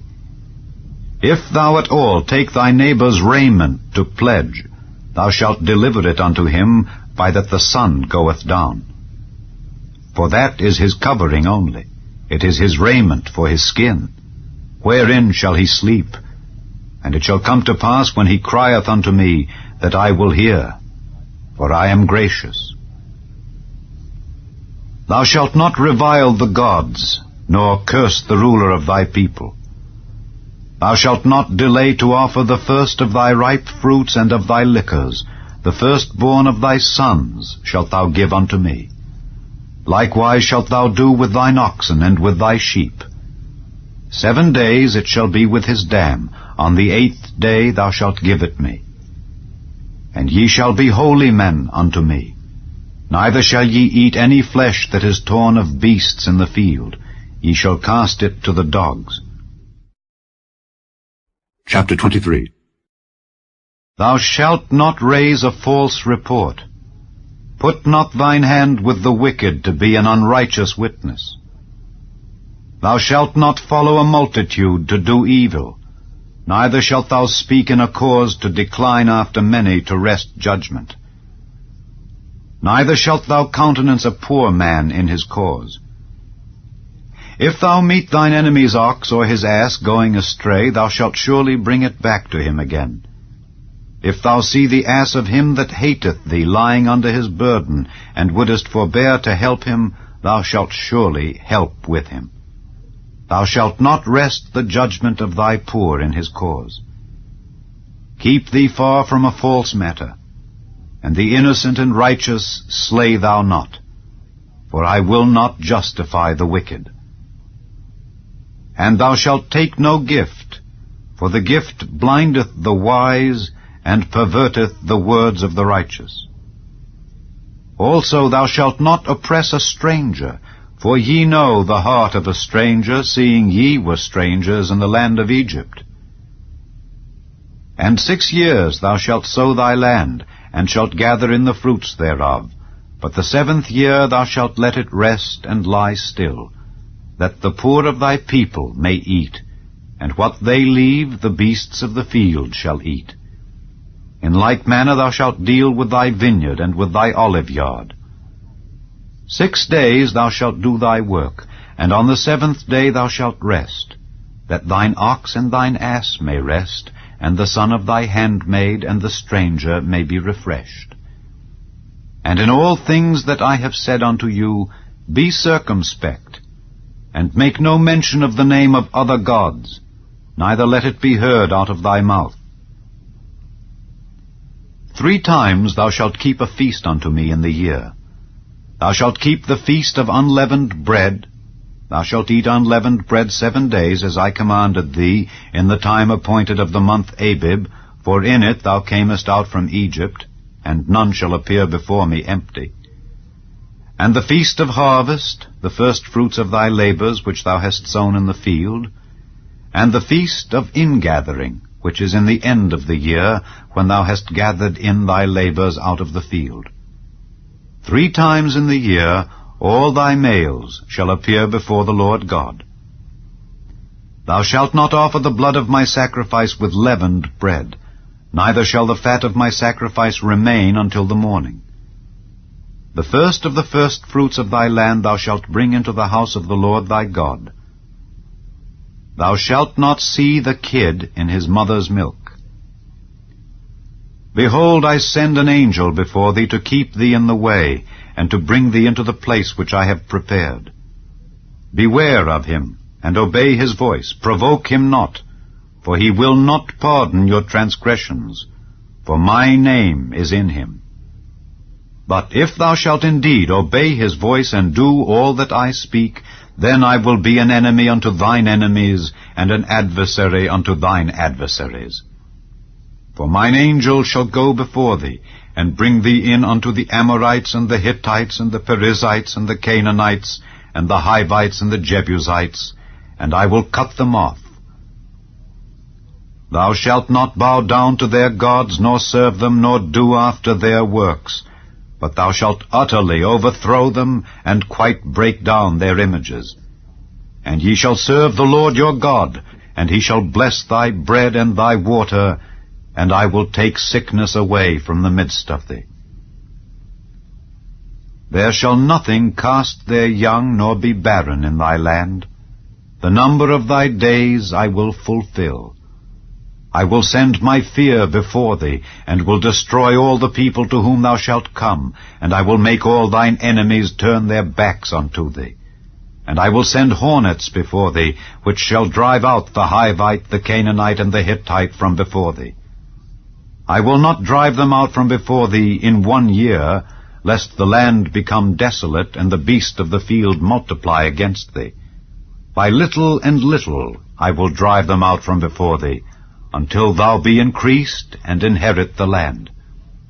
And I will set thy bounds from the Red Sea even unto the sea of the Philistines, and from the desert unto the river. For I will deliver the inhabitants of the land into your hand, and thou shalt drive them out before thee.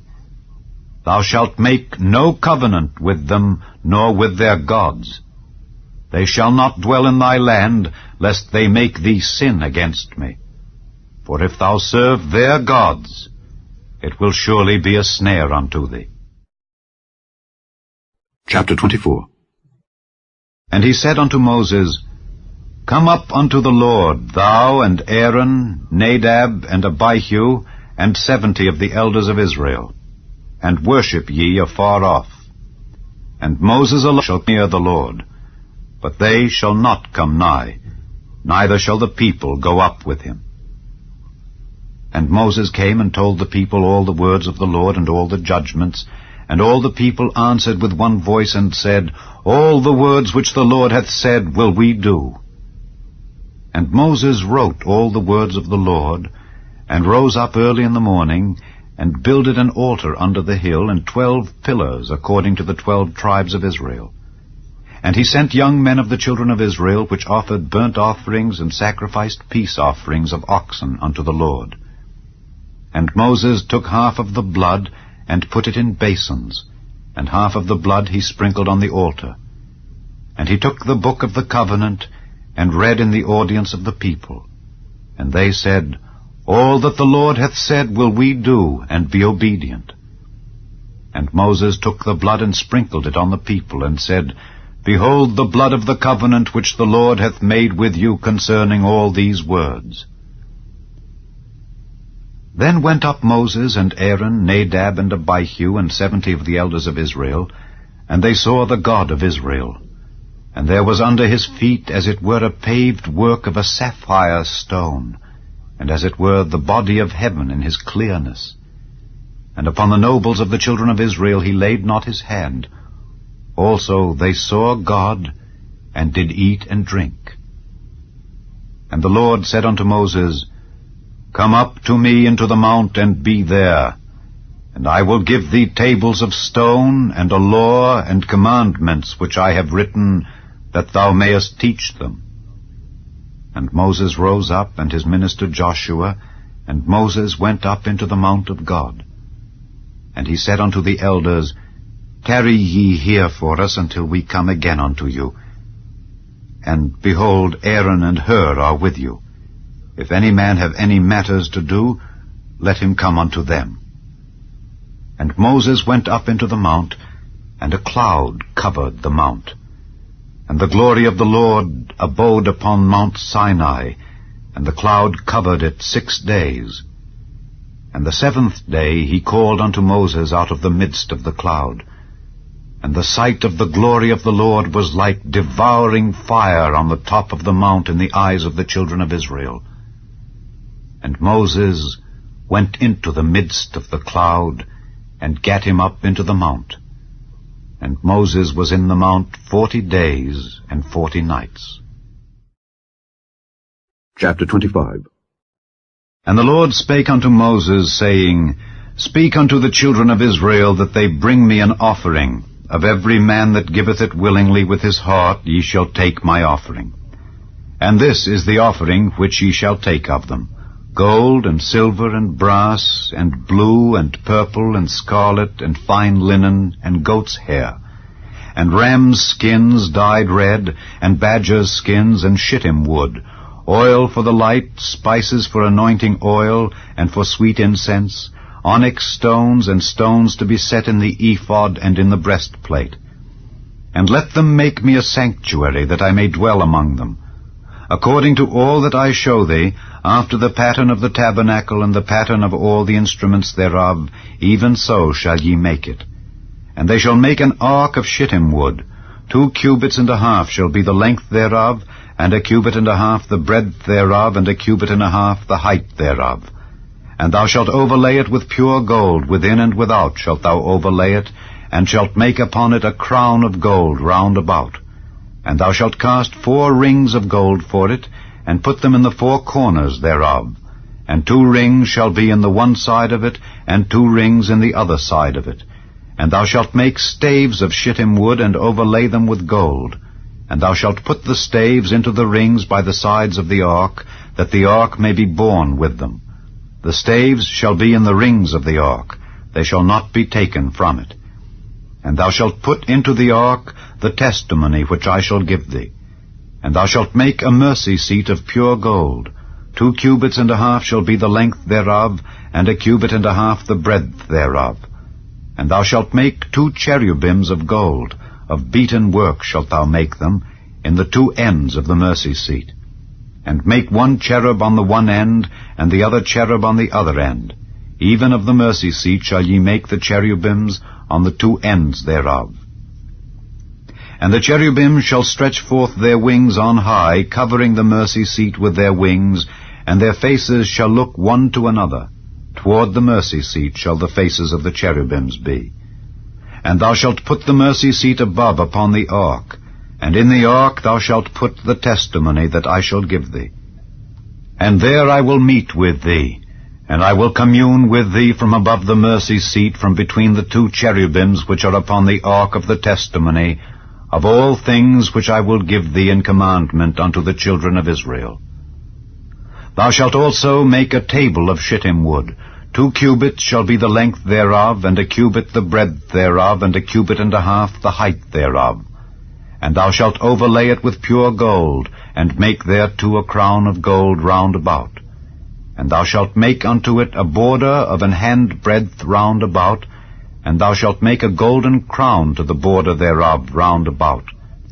And thou shalt make for it 4 rings of gold, and put the rings in the 4 corners that are on the 4 feet thereof. Over against the border shall the rings be for places of the staves to bear the table. And thou shalt make the staves of shittim wood, and overlay them with gold, that the table may be borne with them. And thou shalt make the dishes thereof, and spoons thereof, and covers thereof, and bowls thereof, to cover withal. Of pure gold shalt thou make them. And thou shalt set upon the table showbread before me alway. And thou shalt make a candlestick of pure gold. Of beaten work shall the candlestick be made. His shaft and his branches, his bowls, his knops, and his flowers shall be of the same. And 6 branches shall come out of the sides of it, 3 branches of the candlestick out of the one side, and 3 branches of the candlestick out of the other side. 3 bowls made like unto almonds, with a knop and a flower in one branch, and 3 bowls made like almonds in the other branch, with a knop and a flower. So in the 6 branches that come out of the candlestick. And in the candlestick shall be 4 bowls made like unto almonds, with their knops and their flowers. And there shall be a knop under 2 branches of the same, and a knop under 2 branches of the same, and a knop under 2 branches of the same, according to the 6 branches that proceed out of the candlestick. Their knops and their branches shall be of the same. All it shall be one beaten work of pure gold. And thou shalt make the 7 lamps thereof, and they shall light the lamps thereof, that they may give light over against it. And the tongs thereof and the snuff dishes thereof shall be of pure gold. Of a talent of pure gold shall he make it with all these vessels. And look that thou make them after their pattern, which was showed thee in the mount. Chapter 26. Moreover, thou shalt make the tabernacle with 10 curtains of fine twined linen, and blue, and purple, and scarlet. With cherubims of cunning work shalt thou make them. The length of 1 curtain shall be 28 cubits, and the breadth of 1 curtain 4 cubits, and every one of the curtains shall have 1 measure. The 5 curtains shall be coupled together one to another, and other 5 curtains shall be coupled one to another. And thou shalt make loops of blue upon the edge of the one curtain from the selvage in the coupling, and likewise shalt thou make in the uttermost edge of another curtain in the coupling of the second. 50 loops shalt thou make in the one curtain, and 50 loops shalt thou make in the edge of the curtain that is in the coupling of the second, that the loops may take hold one of another. And thou shalt make 50 taches of gold, and couple the curtains together with the taches, and it shall be one tabernacle. And thou shalt make curtains of goat's hair to be a covering upon the tabernacle. 11 curtains shalt thou make. The length of one curtain shall be 30 cubits, and the breadth of one curtain 4 cubits. And the 11 curtains shall be all of one measure.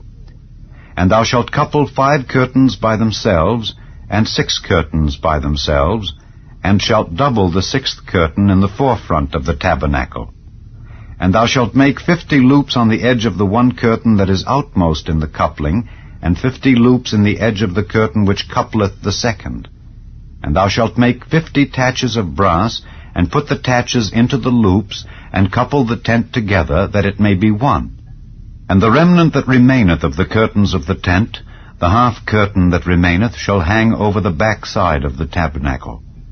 And a cubit on the one side, and a cubit on the other side of that which remaineth in the length of the curtains of the tent, it shall hang over the sides of the tabernacle on this side and on that side, to cover it. And thou shalt make a covering for the tent of rams' skins dyed red, and a covering above of badgers' skins. And thou shalt make boards for the tabernacle of shittim wood standing up. 10 cubits shall be the length of a board, and a cubit and a half shall be the breadth of one board. 2 tenons shall there be in one board, set in order one against another. Thus shalt thou make for all the boards of the tabernacle. And thou shalt make the boards for the tabernacle 20 boards on the south side southward. And thou shalt make 40 sockets of silver under the 20 boards, 2 sockets under one board for his 2 tenons, and 2 sockets under another board for his 2 tenons. And for the second side of the tabernacle on the north side there shall be 20 boards. And there 40 sockets of silver, 2 sockets under one board, and 2 sockets under another board. And for the sides of the tabernacle westward thou shalt make 6 boards. And 2 boards shalt thou make for the corners of the tabernacle in the 2 sides. And they shall be coupled together beneath, and they shall be coupled together above the head of it unto one ring. Thus shall it be for them both. They shall be for the 2 corners. And they shall be 8 boards, and their sockets of silver, 16 sockets, 2 sockets under one board, and 2 sockets under another board. And thou shalt make bars of shittim wood, 5 for the boards of the one side of the tabernacle, and 5 bars for the boards of the other side of the tabernacle, and 5 bars for the boards of the side of the tabernacle, for the 2 sides westward. And the middle bar in the midst of the boards shall reach from end to end. And thou shalt overlay the boards with gold, and make their rings of gold for places for the bars. And thou shalt overlay the bars with gold. And thou shalt rear up the tabernacle according to the fashion thereof which was showed thee in the mount. And thou shalt make a veil of blue and purple and scarlet and fine twined linen of cunning work. With cherubims shall it be made. And thou shalt hang it upon 4 pillars of shittim wood overlaid with gold. Their hooks shall be of gold upon the 4 sockets of silver. And thou shalt hang up the veil under the taches, that thou mayest bring in thither within the veil the ark of the testimony. And the veil shall divide unto you between the holy place and the most holy. And thou shalt put the mercy seat upon the ark of the testimony in the most holy place. And thou shalt set the table without the veil, and the candlestick over against the table on the side of the tabernacle toward the south. And thou shalt put the table on the north side. And thou shalt make an hanging for the door of the tent of blue and purple and scarlet and fine twined linen wrought with needlework. And thou shalt make for the hanging 5 pillars of shittim wood, and overlay them with gold, and their hooks shall be of gold. And thou shalt cast 5 sockets of brass for them. Chapter 27. And thou shalt make an altar of shittim wood, 5 cubits long and 5 cubits broad. The altar shall be 4 square, and the height thereof shall be 3 cubits. And thou shalt make the horns of it upon the 4 corners thereof. His horns shall be of the same, and thou shalt overlay it with brass. And thou shalt make his pans to receive his ashes, and his shovels, and his basins, and his flesh hooks, and his fire pans. All the vessels thereof thou shalt make of brass. And thou shalt make for it a grate of network of brass. And upon the net shalt thou make 4 brazen rings in the 4 corners thereof. And thou shalt put it under the compass of the altar beneath, that the net may be even to the midst of the altar. And thou shalt make staves for the altar, staves of shittim wood, and overlay them with brass. And the staves shall be put into the rings, and the staves shall be upon the 2 sides of the altar to bear it. Hollow with boards shalt thou make it, as it was showed thee in the mount, so shall they make it. And thou shalt make the court of the tabernacle. For the south side southward there shall be hangings for the court of fine twined linen of 100 cubits long for one side. And the 20 pillars thereof and their 20 sockets shall be of brass. The hooks of the pillars and their fillets shall be of silver. And likewise for the north side in length there shall be hangings of 100 cubits long, and his 20 pillars and their 20 sockets of brass, the hooks of the pillars and their fillets of silver. And for the breadth of the court on the west side shall be hangings of 50 cubits, their pillars 10 and their sockets 10. And the breadth of the court on the east side eastward shall be 50 cubits. The hangings of one side of the gate shall be 15 cubits, their pillars 3 and their sockets 3. And on the other side shall be hangings 15 cubits, their pillars 3 and their sockets 3. And for the gate of the court shall be an hanging of 20 cubits, of blue and purple and scarlet and fine twined linen wrought with needlework. And their pillars shall be 4, and their sockets 4. All the pillars round about the court shall be filleted with silver. Their hooks shall be of silver, and their sockets of brass. The length of the court shall be 100 cubits, and the breadth 50 everywhere, and the height 5 cubits of fine twined linen, and their sockets of brass. All the vessels of the tabernacle and all the service thereof, and all the pins thereof, and all the pins of the court shall be of brass. And thou shalt command the children of Israel that they bring thee pure oil olive beaten for the light, to cause the lamp to burn always. In the tabernacle of the congregation without the veil, which is before the testimony, Aaron and his sons shall order it from evening to morning before the Lord.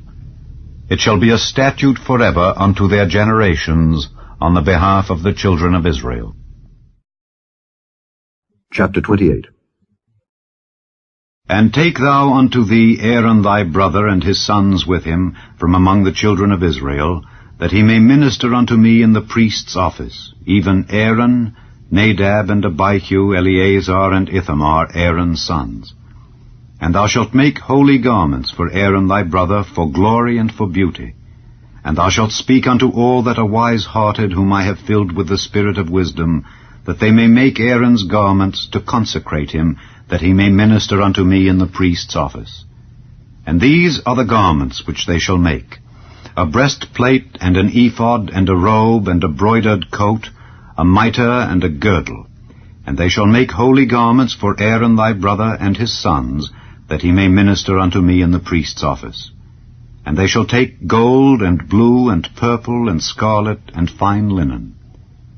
And they shall make the ephod of gold, of blue, and of purple, of scarlet, and fine twined linen with cunning work.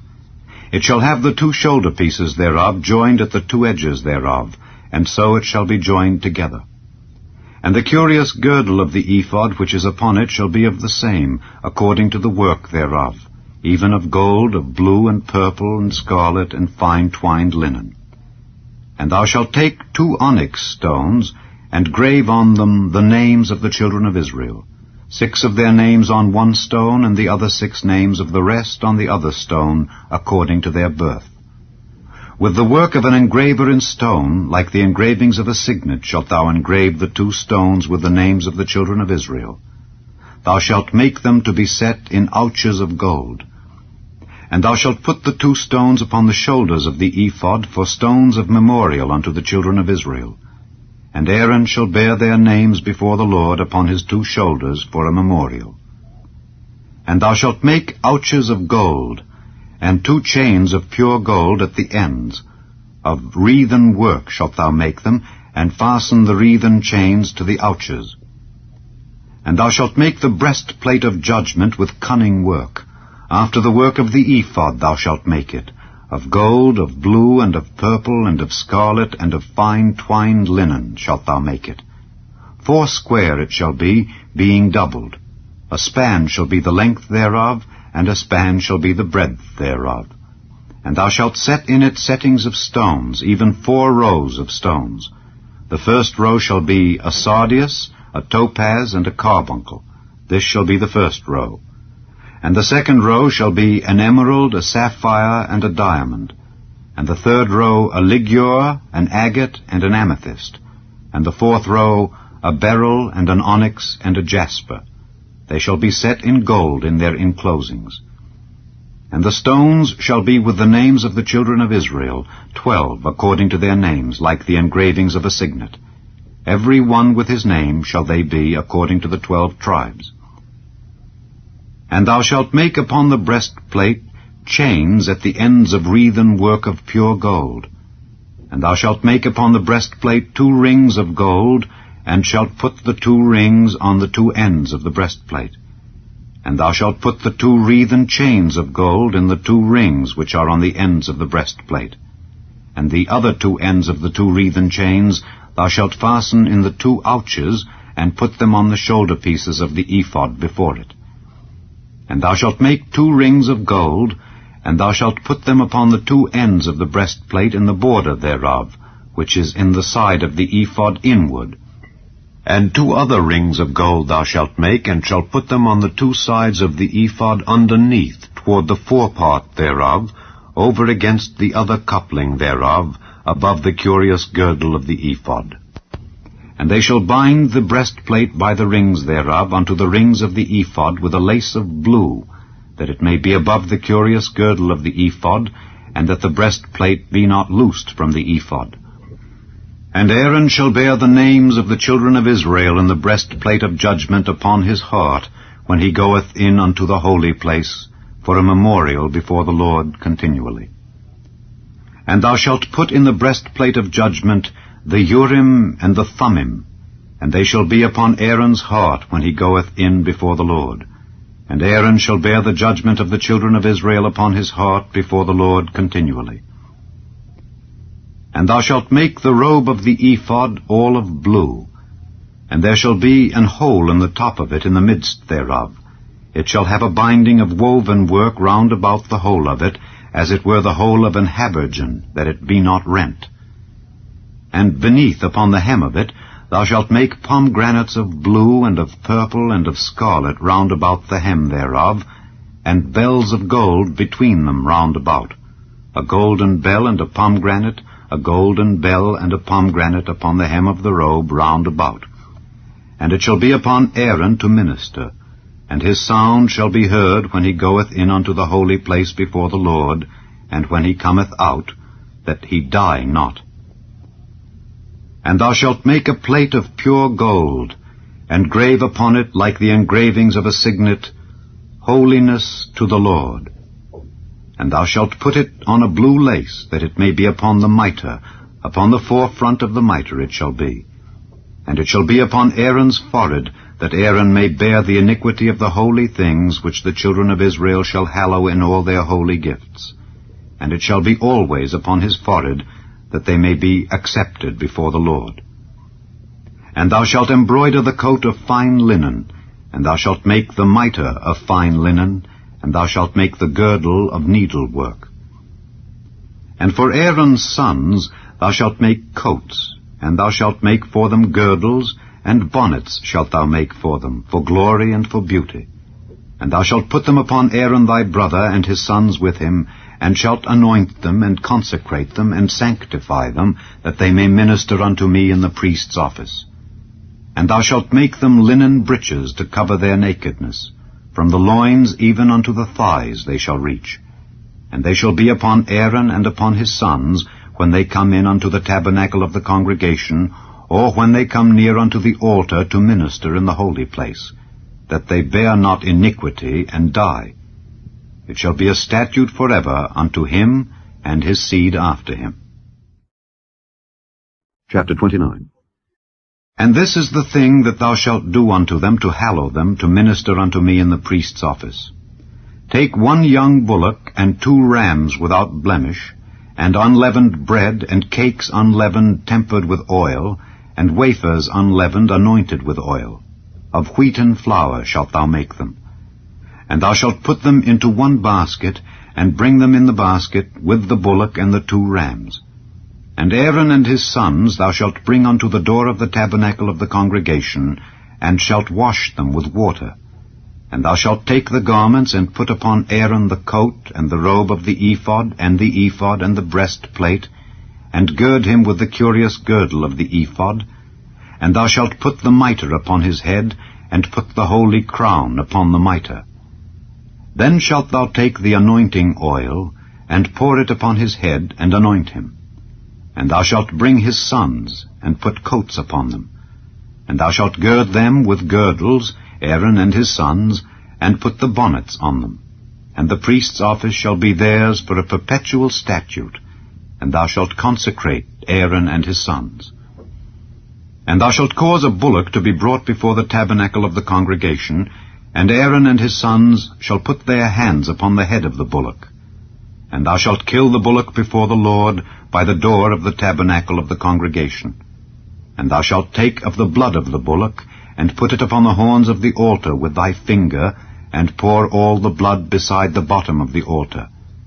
And thou shalt take all the fat that covereth the inwards, and the caul that is above the liver, and the 2 kidneys, and the fat that is upon them, and burn them upon the altar. But the flesh of the bullock, and his skin, and his dung, shalt thou burn with fire without the camp. It is a sin offering. Thou shalt also take 1 ram, and Aaron and his sons shall put their hands upon the head of the ram.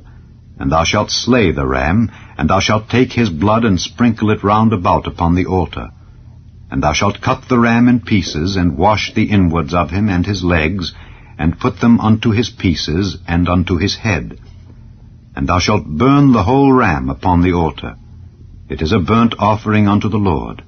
It is a sweet savour, an offering made by fire unto the Lord. And thou shalt take the other ram, and Aaron and his sons shall put their hands upon the head of the ram.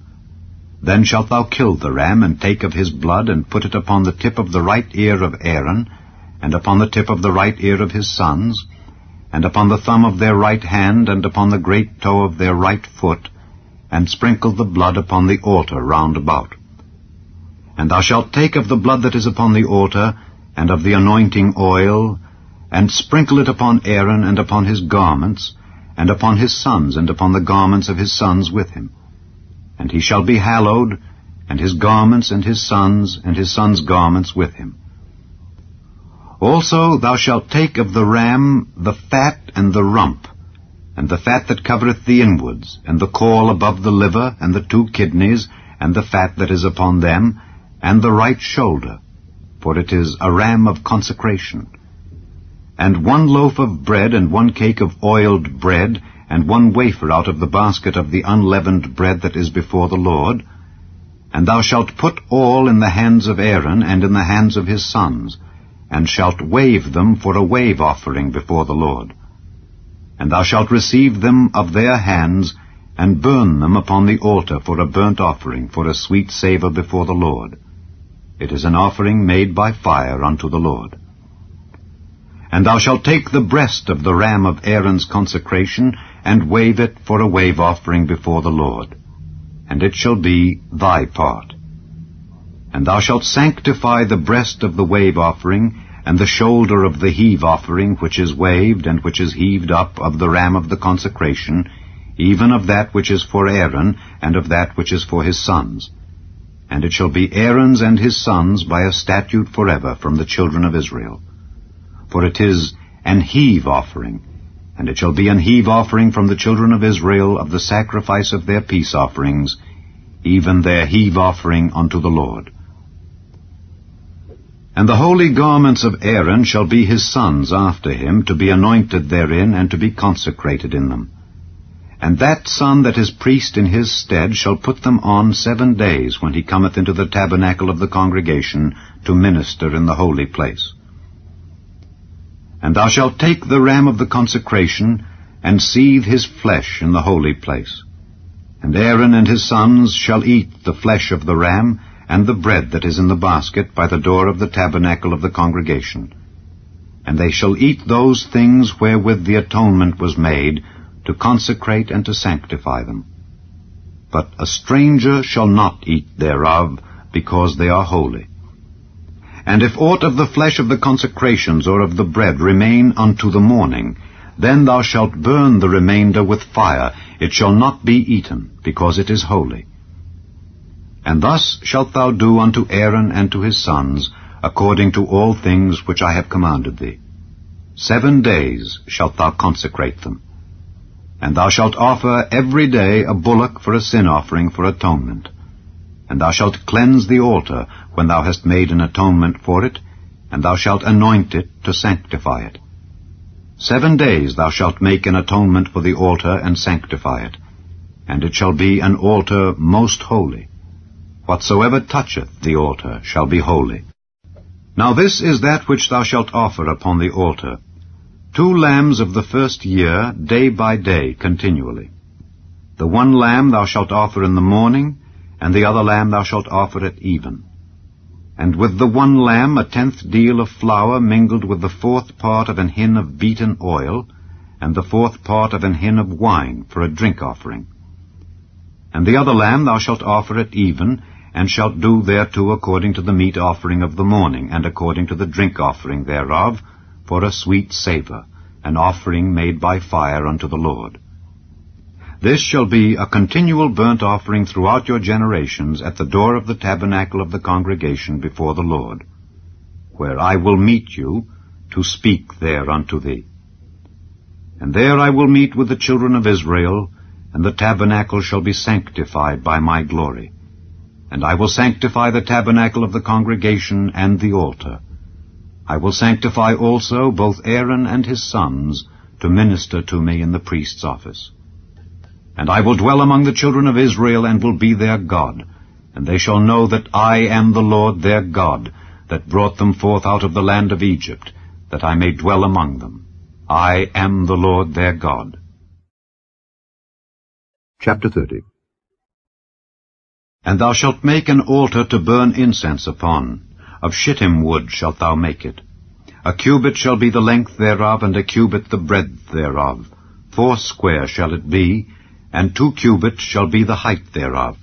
The horns thereof shall be of the same. And thou shalt overlay it with pure gold, the top thereof and the sides thereof round about, and the horns thereof. And thou shalt make unto it a crown of gold round about. And 2 golden rings shalt thou make to it under the crown of it, by the 2 corners thereof. Upon the 2 sides of it shalt thou make it. And they shall be for places for the staves to bear it withal. And thou shalt make the staves of shittim wood, and overlay them with gold. And thou shalt put it before the veil that is by the ark of the testimony, before the mercy seat that is over the testimony, where I will meet with thee. And Aaron shall burn thereon sweet incense every morning. When he dresseth the lamps, he shall burn incense upon it. And when Aaron lighteth the lamps at even, he shall burn incense upon it, a perpetual incense before the Lord throughout your generations. Ye shall offer no strange incense thereon, nor burnt sacrifice, nor meat offering, neither shall ye pour drink offering thereon. And Aaron shall make an atonement upon the horns of it once in a year with the blood of the sin offering of atonements. Once in the year shall he make atonement upon it throughout your generations. It is most holy unto the Lord. And the Lord spake unto Moses, saying, When thou takest the sum of the children of Israel after their number, then shall they give every man a ransom for his soul unto the Lord, when thou numberest them, that there be no plague among them when thou numberest them. This they shall give every one that passeth among them that are numbered, half a shekel after the shekel of the sanctuary. A shekel is 20 gerahs. And half shekel shall be the offering of the Lord. Every one that passeth among them that are numbered from 20 years old and above shall give an offering unto the Lord. The rich shall not give more, and the poor shall not give less than half a shekel, when they give an offering unto the Lord to make an atonement for your souls.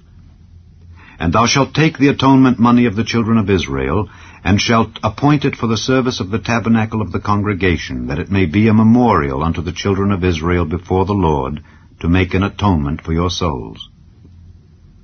And the Lord spake unto Moses, saying, Thou shalt also make a laver of brass, and his foot also of brass, to wash withal. And thou shalt put it between the tabernacle of the congregation and the altar, and thou shalt put water therein. For Aaron and his sons shall wash their hands and their feet thereat. When they go into the tabernacle of the congregation, they shall wash with water, that they die not. Or when they come near to the altar to minister, to burn offering made by fire unto the Lord, so they shall wash their hands and their feet, that they die not. And it shall be a statute forever to them, even to him and to his seed throughout their generations.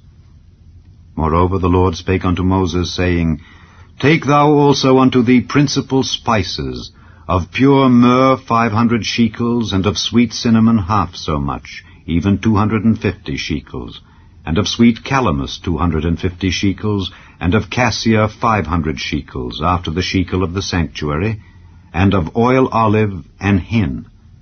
And thou shalt make it an oil of holy ointment, an ointment compound after the art of the apothecary.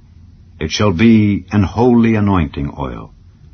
And thou shalt anoint the tabernacle of the congregation therewith, and the ark of the testimony, and the table and all his vessels, and the candlestick and his vessels, and the altar of incense, and the altar of burnt offering with all his vessels, and the laver and his foot. And thou shalt sanctify them, that they may be most holy. Whatsoever toucheth them shall be holy. And thou shalt anoint Aaron and his sons, and consecrate them, that they may minister unto me in the priest's office. And thou shalt speak unto the children of Israel, saying, This shall be an holy anointing oil unto me throughout your generations. Upon man's flesh shall it not be poured, neither shall ye make any other like it after the composition of it. It is holy, and it shall be holy unto you. Whosoever compoundeth any like it, or whosoever putteth any of it upon a stranger, shall even be cut off from his people. And the Lord said unto Moses, Take unto thee sweet spices, stacte, and onycha, and galbanum, these sweet spices with pure frankincense. Of each shall there be a like weight. And thou shalt make it a perfume, a confection after the art of the apothecary, tempered together, pure and holy. And thou shalt beat some of it very small, and put of it before the testimony in the tabernacle of the congregation, where I will meet with thee. It shall be unto you most holy. And as for the perfume which thou shalt make, ye shall not make to yourselves according to the composition thereof. It shall be unto thee holy for the Lord. Whosoever shall make like unto that, to smell thereto, shall even be cut off from his people. Chapter 31.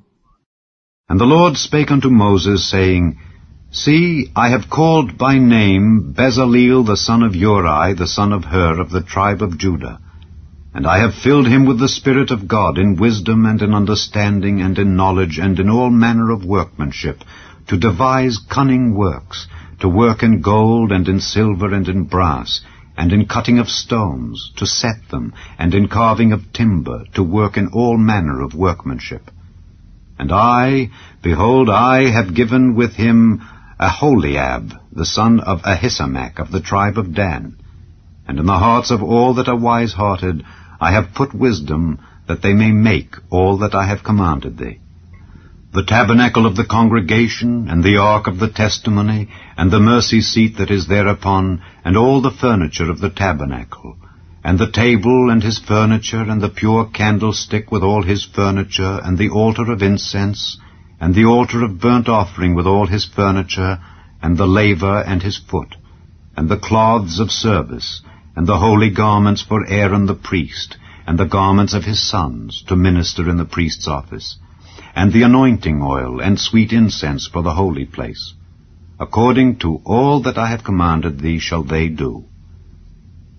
And the Lord spake unto Moses, saying, Speak thou also unto the children of Israel, saying, Verily my Sabbaths ye shall keep, for it is a sign between me and you throughout your generations, that ye may know that I am the Lord that doth sanctify you. Ye shall keep the Sabbath, therefore, for it is holy unto you. Every one that defileth it shall surely be put to death, for whosoever doeth any work therein, that soul shall be cut off from among his people. 6 days may work be done, but in the 7th is the Sabbath of rest, holy to the Lord. Whosoever doeth any work in the Sabbath day, he shall surely be put to death. Wherefore the children of Israel shall keep the Sabbath, to observe the Sabbath throughout their generations, for a perpetual covenant. It is a sign between me and the children of Israel forever. For in 6 days the Lord made heaven and earth, and on the 7th day he rested and was refreshed. And he gave unto Moses, when he had made an end of communing with him upon Mount Sinai, 2 tables of testimony, tables of stone written with the finger of God. Chapter 32. And when the people saw that Moses delayed to come down out of the mount, the people gathered themselves together unto Aaron, and said unto him, Up, make us gods which shall go before us. For as for this Moses, the man that brought us up out of the land of Egypt, we wot not what is become of him. And Aaron said unto them, Break off the golden earrings which are in the ears of your wives, of your sons, and of your daughters, and bring them unto me. And all the people brake off the golden earrings which were in their ears, and brought them unto Aaron. And he received them at their hand, and fashioned it with a graving tool, after he had made it a molten calf. And they said, These be thy gods, O Israel, which brought thee up out of the land of Egypt. And when Aaron saw it, he built an altar before it. And Aaron made proclamation, and said, Tomorrow is a feast to the Lord. And they rose up early on the morrow, and offered burnt offerings, and brought peace offerings.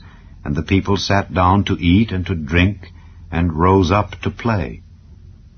And the Lord said unto Moses, Go, get thee down, for thy people which thou broughtest out of the land of Egypt have corrupted themselves. They have turned aside quickly out of the way which I commanded them.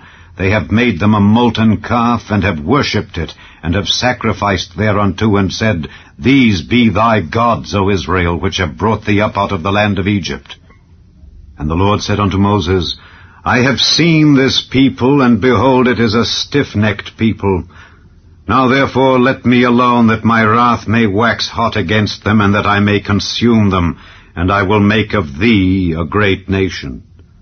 And Moses besought the Lord his God, and said, Lord, why doth thy wrath wax hot against thy people, which thou hast brought forth out of the land of Egypt with great power and with a mighty hand? Wherefore should the Egyptians speak and say, For mischief did he bring them out, to slay them in the mountains, and to consume them from the face of the earth? Turn from thy fierce wrath, and repent of this evil against thy people. Remember Abraham, Isaac, and Israel, thy servants, to whom thou swarest by thine own self, and saidst unto them, I will multiply your seed as the stars of heaven, and all this land that I have spoken of will I give unto your seed, and they shall inherit it forever.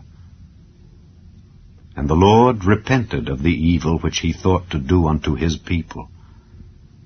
And Moses turned, and went down from the mount, and the 2 tables of the testimony were in his hand. The tables were written on both their sides, on the one side and on the other were they written. And the tables were the work of God, and the writing was the writing of God, graven upon the tables. And when Joshua heard the noise of the people as they shouted, he said unto Moses, There is a noise of war in the camp. And he said, It is not the voice of them that shout for mastery, neither is it the voice of them that cry for being overcome, but the noise of them that sing do I hear. And it came to pass, as soon as he came nigh unto the camp, that he saw the calf and the dancing. And Moses' anger waxed hot, and he cast the tables out of his hands, and brake them beneath the mount. And he took the calf which they had made, and burnt it in the fire, and ground it to powder, and strawed it upon the water, and made the children of Israel drink of it. And Moses said unto Aaron, What did this people unto thee, that thou hast brought so great a sin upon them? And Aaron said, Let not the anger of my Lord wax hot. Thou knowest the people, that they are set on mischief. For they said unto me, Make us gods which shall go before us. For as for this Moses, the man that brought us up out of the land of Egypt, we wot not what is become of him. And I said unto them, Whosoever hath any gold, let them break it off. So they gave it me. Then I cast it into the fire, and there came out this calf. And when Moses saw that the people were naked, for Aaron had made them naked unto their shame among their enemies, then Moses stood in the gate of the camp, and said, Who is on the Lord's side? Let him come unto me. And all the sons of Levi gathered themselves together unto him. And he said unto them, Thus saith the Lord God of Israel, Put every man his sword by his side, and go in and out from gate to gate throughout the camp, and slay every man his brother, and every man his companion, and every man his neighbor. And the children of Levi did according to the word of Moses, and there fell of the people that day about 3,000 men. For Moses had said, Consecrate yourselves today to the Lord, even every man upon his son and upon his brother, that he may bestow upon you a blessing this day. And it came to pass on the morrow, that Moses said unto the people, Ye have sinned a great sin. And now I will go up unto the Lord. Peradventure I shall make an atonement for your sin. And Moses returned unto the Lord, and said, O, this people have sinned a great sin, and have made them gods of gold. Yet now, if thou wilt, forgive their sin. And if not, blot me, I pray thee, out of thy book which thou hast written. And the Lord said unto Moses, Whosoever hath sinned against me, him will I blot out of my book. Therefore now go, lead the people unto the place of which I have spoken unto thee. Behold, mine angel shall go before thee. Nevertheless, in the day when I visit, I will visit their sin upon them. And the Lord plagued the people, because they made the calf which Aaron made. Chapter 33. And the Lord said unto Moses, Depart and go up hence, thou and the people which thou hast brought up out of the land of Egypt, unto the land which I swear unto Abraham, to Isaac, and to Jacob, saying, Unto thy seed will I give it. And I will send an angel before thee, and I will drive out the Canaanite, the Amorite, and the Hittite, and the Perizzite, the Hivite, and the Jebusite, unto a land flowing with milk and honey. For I will not go up in the midst of thee, for thou art a stiff-necked people, lest I consume thee in the way. And when the people heard these evil tidings, they mourned, and no man did put on him his ornaments. For the Lord had said unto Moses, Say unto the children of Israel, Ye are a stiff-necked people. I will come up into the midst of thee in a moment, and consume thee. Therefore now put off thy ornaments from thee, that I may know what to do unto thee. And the children of Israel stripped themselves of their ornaments by the Mount Horeb. And Moses took the tabernacle, and pitched it without the camp, afar off from the camp, and called it the tabernacle of the congregation. And it came to pass that every one which sought the Lord went out unto the tabernacle of the congregation, which was without the camp. And it came to pass, when Moses went out unto the tabernacle, that all the people rose up, and stood every man at his tent door, and looked after Moses until he was gone into the tabernacle. And it came to pass, as Moses entered into the tabernacle, the cloudy pillar descended, and stood at the door of the tabernacle, and the Lord talked with Moses. And all the people saw the cloudy pillar stand at the tabernacle door, and all the people rose up and worshipped, every man in his tent door. And the Lord spake unto Moses face to face, as a man speaketh unto his friend. And he turned again into the camp, but his servant Joshua the son of Nun, a young man, departed not out of the tabernacle. And Moses said unto the Lord, See, thou sayest unto me, Bring up this people, and thou hast not let me know whom thou wilt send with me. Yet thou hast said, I know thee by name, and thou hast also found grace in my sight. Now therefore I pray thee, if I have found grace in thy sight, show me now thy way, that I may know thee, that I may find grace in thy sight, and consider that this nation is thy people. And he said, My presence shall go with thee, and I will give thee rest. And he said unto him, If thy presence go not with me, carry us not up hence. For wherein shall it be known here that I and thy people have found grace in thy sight? Is it not in that thou goest with us? So shall we be separated, I and thy people, from all the people that are upon the face of the earth. And the Lord said unto Moses, I will do this thing also that thou hast spoken, for thou hast found grace in my sight, and I know thee by name. And he said, I beseech thee, show me thy glory. And he said, I will make all my goodness pass before thee, and I will proclaim the name of the Lord before thee, and will be gracious to whom I will be gracious, and will show mercy on whom I will show mercy. And he said, Thou canst not see my face, for there shall no man see me and live. And the Lord said, Behold, there is a place by me, and thou shalt stand upon a rock.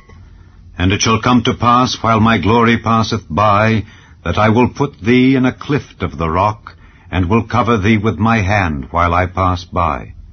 And I will take away mine hand, and thou shalt see my back parts, but my face shall not be seen. Chapter 34. And the Lord said unto Moses, Hew thee 2 tables of stone like unto the first, and I will write upon these tables the words that were in the first tables which thou breakest. And be ready in the morning, and come up in the morning unto Mount Sinai, and present thyself there to me in the top of the mount. And no man shall come up with thee, neither let any man be seen throughout all the mount, neither let the flocks nor herds feed before that mount. And he hewed 2 tables of stone like unto the first. And Moses rose up early in the morning, and went up unto Mount Sinai, as the Lord had commanded him, and took in his hand the 2 tables of stone. And the Lord descended in the cloud, and stood with him there, and proclaimed the name of the Lord. And the Lord passed by before him, and proclaimed, the Lord God, merciful and gracious, long-suffering, and abundant in goodness and truth, keeping mercy for thousands, forgiving iniquity and transgression and sin, and that will by no means clear the guilty, visiting the iniquity of the fathers upon the children and upon the children's children, unto the 3rd and to the 4th generation. And Moses made haste, and bowed his head toward the earth, and worshipped. And he said, If now I have found grace in thy sight, O Lord, let my Lord, I pray thee, go among us, for it is a stiff-necked people, and pardon our iniquity and our sin, and take us for thine inheritance. And he said, Behold, I make a covenant. Before all thy people I will do marvels such as have not been done in all the earth, nor in any nation. And all the people among which thou art shall see the work of the Lord. For it is a terrible thing that I will do with thee. Observe thou that which I command thee this day. Behold, I drive out before thee the Amorite, and the Canaanite, and the Hittite, and the Perizzite, and the Hivite, and the Jebusite. Take heed to thyself, lest thou make a covenant with the inhabitants of the land whither thou goest, lest it be for a snare in the midst of thee. But ye shall destroy their altars, break their images, and cut down their groves. For thou shalt worship no other God, for the Lord, whose name is jealous, is a jealous God. Lest thou make a covenant with the inhabitants of the land, and they go a-whoring after their gods, and do sacrifice unto their gods, and one call thee, and thou eat of his sacrifice, and thou take of their daughters unto thy sons, and their daughters go a-whoring after their gods, and make thy sons go a-whoring after their gods. thou shalt make thee no molten gods. The feast of unleavened bread shalt thou keep. 7 days thou shalt eat unleavened bread, as I commanded thee, in the time of the month Abib. For in the month Abib thou camest out from Egypt. All that openeth the matrix is mine, and every firstling among thy cattle, whether ox or sheep, that is male. But the firstling of an ass thou shalt redeem with a lamb, and if thou redeem him not, then shalt thou break his neck. All the firstborn of thy sons thou shalt redeem, and none shall appear before me empty. 6 days thou shalt work, but on the 7th day thou shalt rest. In earing time and in harvest thou shalt rest. And thou shalt observe the feast of weeks, of the first fruits of wheat harvest, and the feast of ingathering at the year's end. Thrice in the year shall all your men-children appear before the Lord God, the God of Israel. For I will cast out the nations before thee, and enlarge thy borders. Neither shall any man desire thy land, when thou shalt go up to appear before the Lord thy God thrice in the year. Thou shalt not offer the blood of my sacrifice with leaven, neither shall the sacrifice of the feast of the Passover be left unto the morning. The first of the firstfruits of thy land thou shalt bring unto the house of the Lord thy God. Thou shalt not see the kid in his mother's milk. And the Lord said unto Moses, Write thou these words, for after the tenor of these words I have made a covenant with thee and with Israel. And he was there with the Lord 40 days and 40 nights. He did neither eat bread nor drink water, and he wrote upon the tables the words of the covenant, the 10 commandments. And it came to pass, when Moses came down from Mount Sinai with the 2 tables of testimony in Moses' hand, when he came down from the mount, that Moses wist not that the skin of his face shone while he talked with him. And when Aaron and all the children of Israel saw Moses, behold, the skin of his face shone, and they were afraid to come nigh him. And Moses called unto them, and Aaron and all the rulers of the congregation returned unto him, and Moses talked with them. And afterward all the children of Israel came nigh, and he gave them in commandment all that the Lord had spoken with him in Mount Sinai. And till Moses had done speaking with them, he put a veil on his face. But when Moses went in before the Lord to speak with him, he took the veil off until he came out. And he came out and spake unto the children of Israel that which he was commanded. And the children of Israel saw the face of Moses, that the skin of Moses' face shone. And Moses put the veil upon his face again, until he went in to speak with him. Chapter 35. And Moses gathered all the congregation of the children of Israel together, and said unto them, These are the words which the Lord hath commanded, that ye should do them.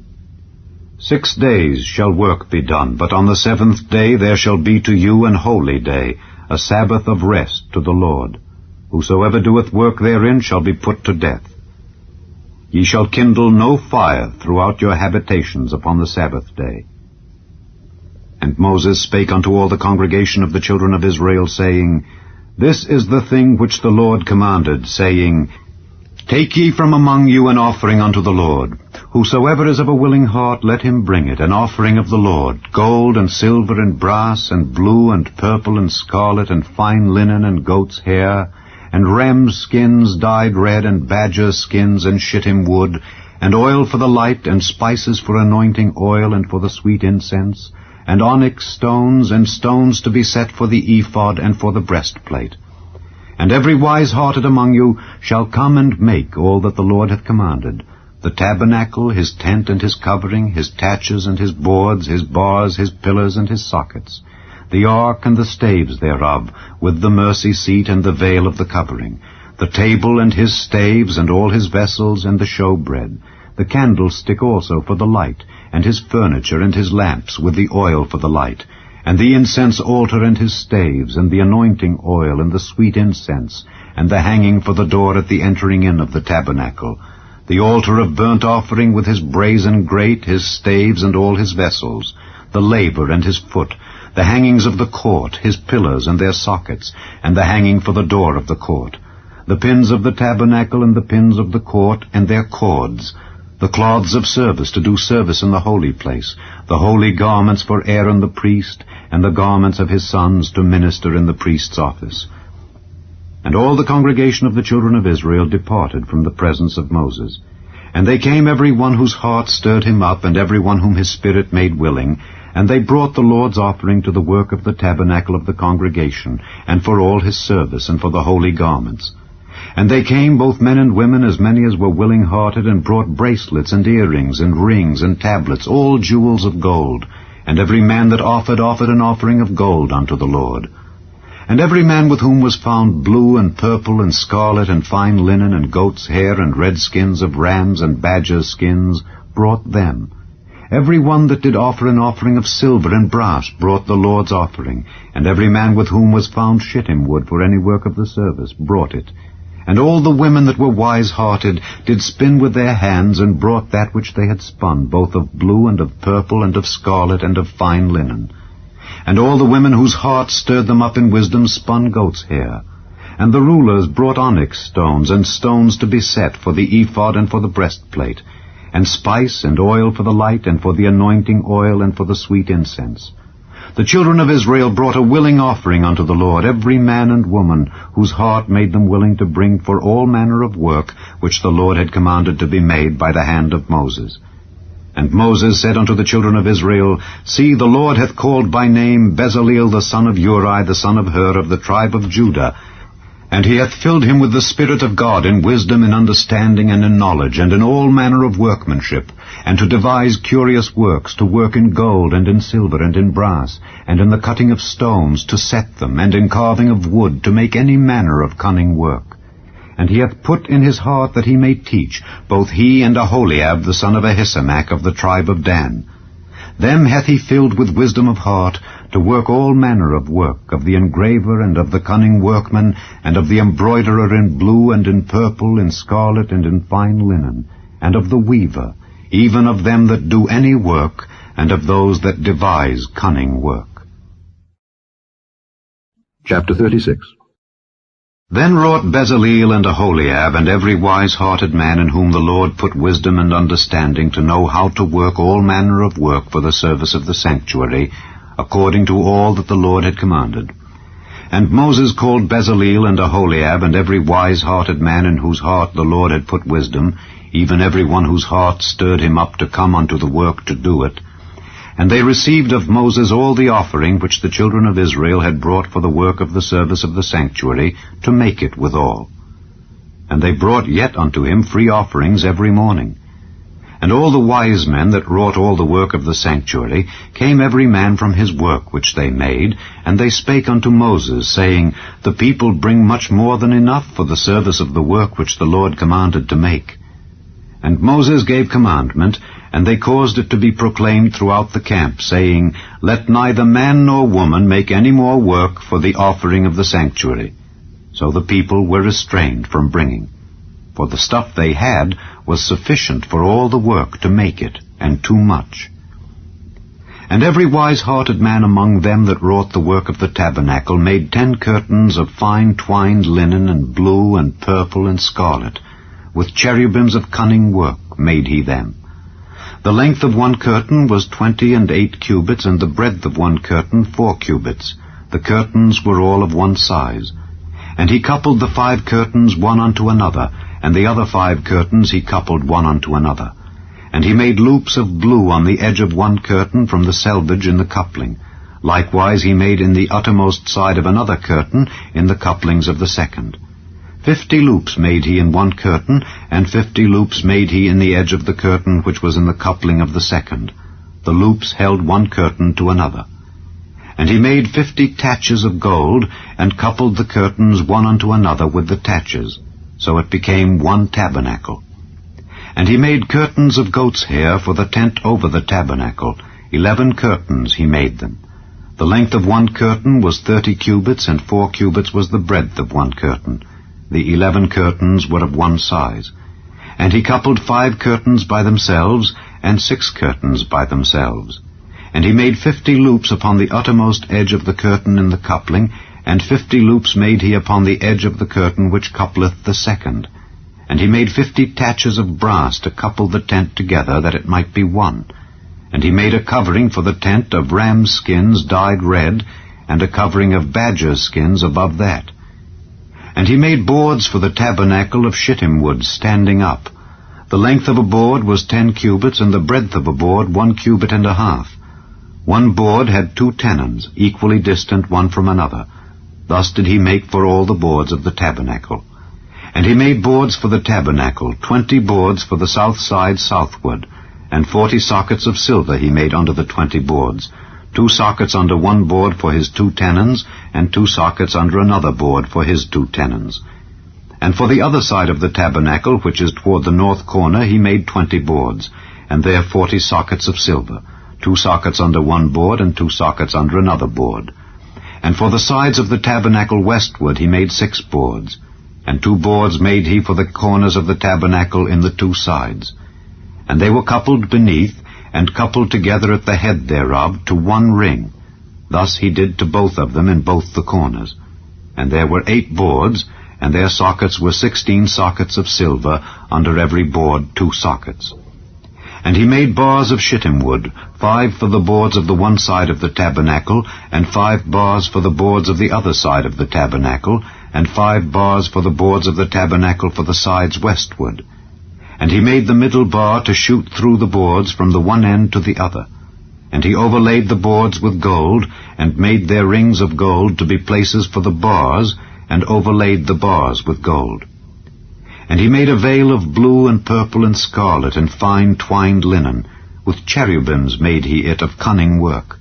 And he made thereunto 4 pillars of shittim wood, and overlaid them with gold. Their hooks were of gold, and he cast for them 4 sockets of silver. And he made an hanging for the tabernacle door of blue and purple and scarlet and fine twined linen, of needlework, and the 5 pillars of it with their hooks. And he overlaid their chapiters and their fillets with gold, but their 5 sockets were of brass. Chapter 37. And Bezaleel made the ark of shittim wood. 2 cubits and a half was the length of it, and 1 cubit and a half the breadth of it, and 1 cubit and a half the height of it. And he overlaid it with pure gold within and without, and made a crown of gold to it round about. And he cast for it 4 rings of gold to be set by the 4 corners of it, even 2 rings upon the one side of it, and 2 rings upon the other side of it. And he made staves of shittim wood, and overlaid them with gold. And he put the staves into the rings by the sides of the ark, to bear the ark. And he made the mercy seat of pure gold. 2 cubits and a half was the length thereof, and 1 cubit and a half the breadth thereof. And he made 2 cherubims of gold, beaten out of one piece made he them, on the 2 ends of the mercy seat. 1 cherub on the end on this side, and another cherub on the other end on that side. Out of the mercy seat made he the cherubims on the 2 ends thereof. And the cherubims spread out their wings on high, and covered with their wings over the mercy seat, with their faces one to another. Even to the mercy seatward were the faces of the cherubims. And he made the table of shittim wood. 2 cubits was the length thereof, and 1 cubit the breadth thereof, and 1 cubit and a half the height thereof. And he overlaid it with pure gold, and made thereunto a crown of gold round about. Also he made thereunto a border of an handbreadth round about, and made a crown of gold for the border thereof round about.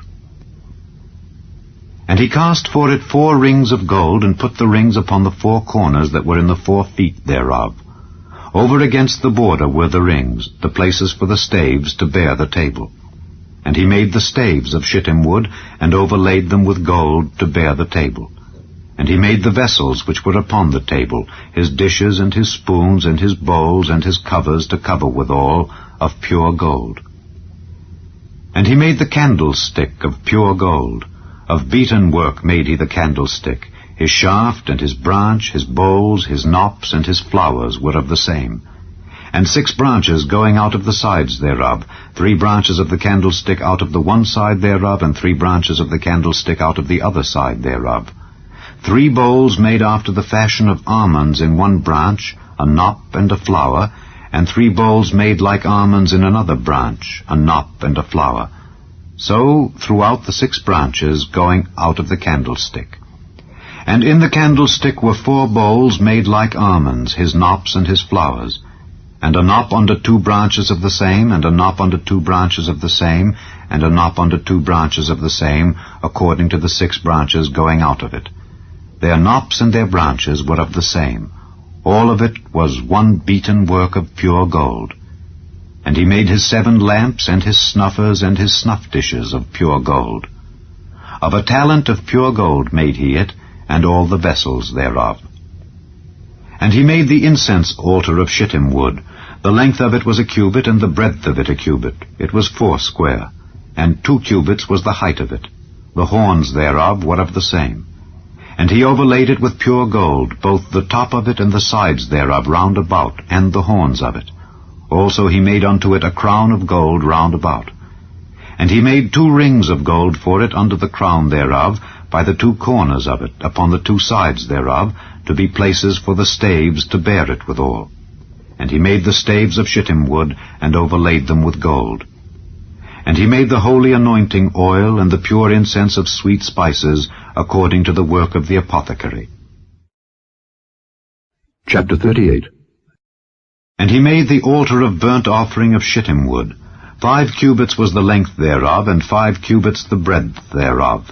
It was 4 square, and 3 cubits the height thereof.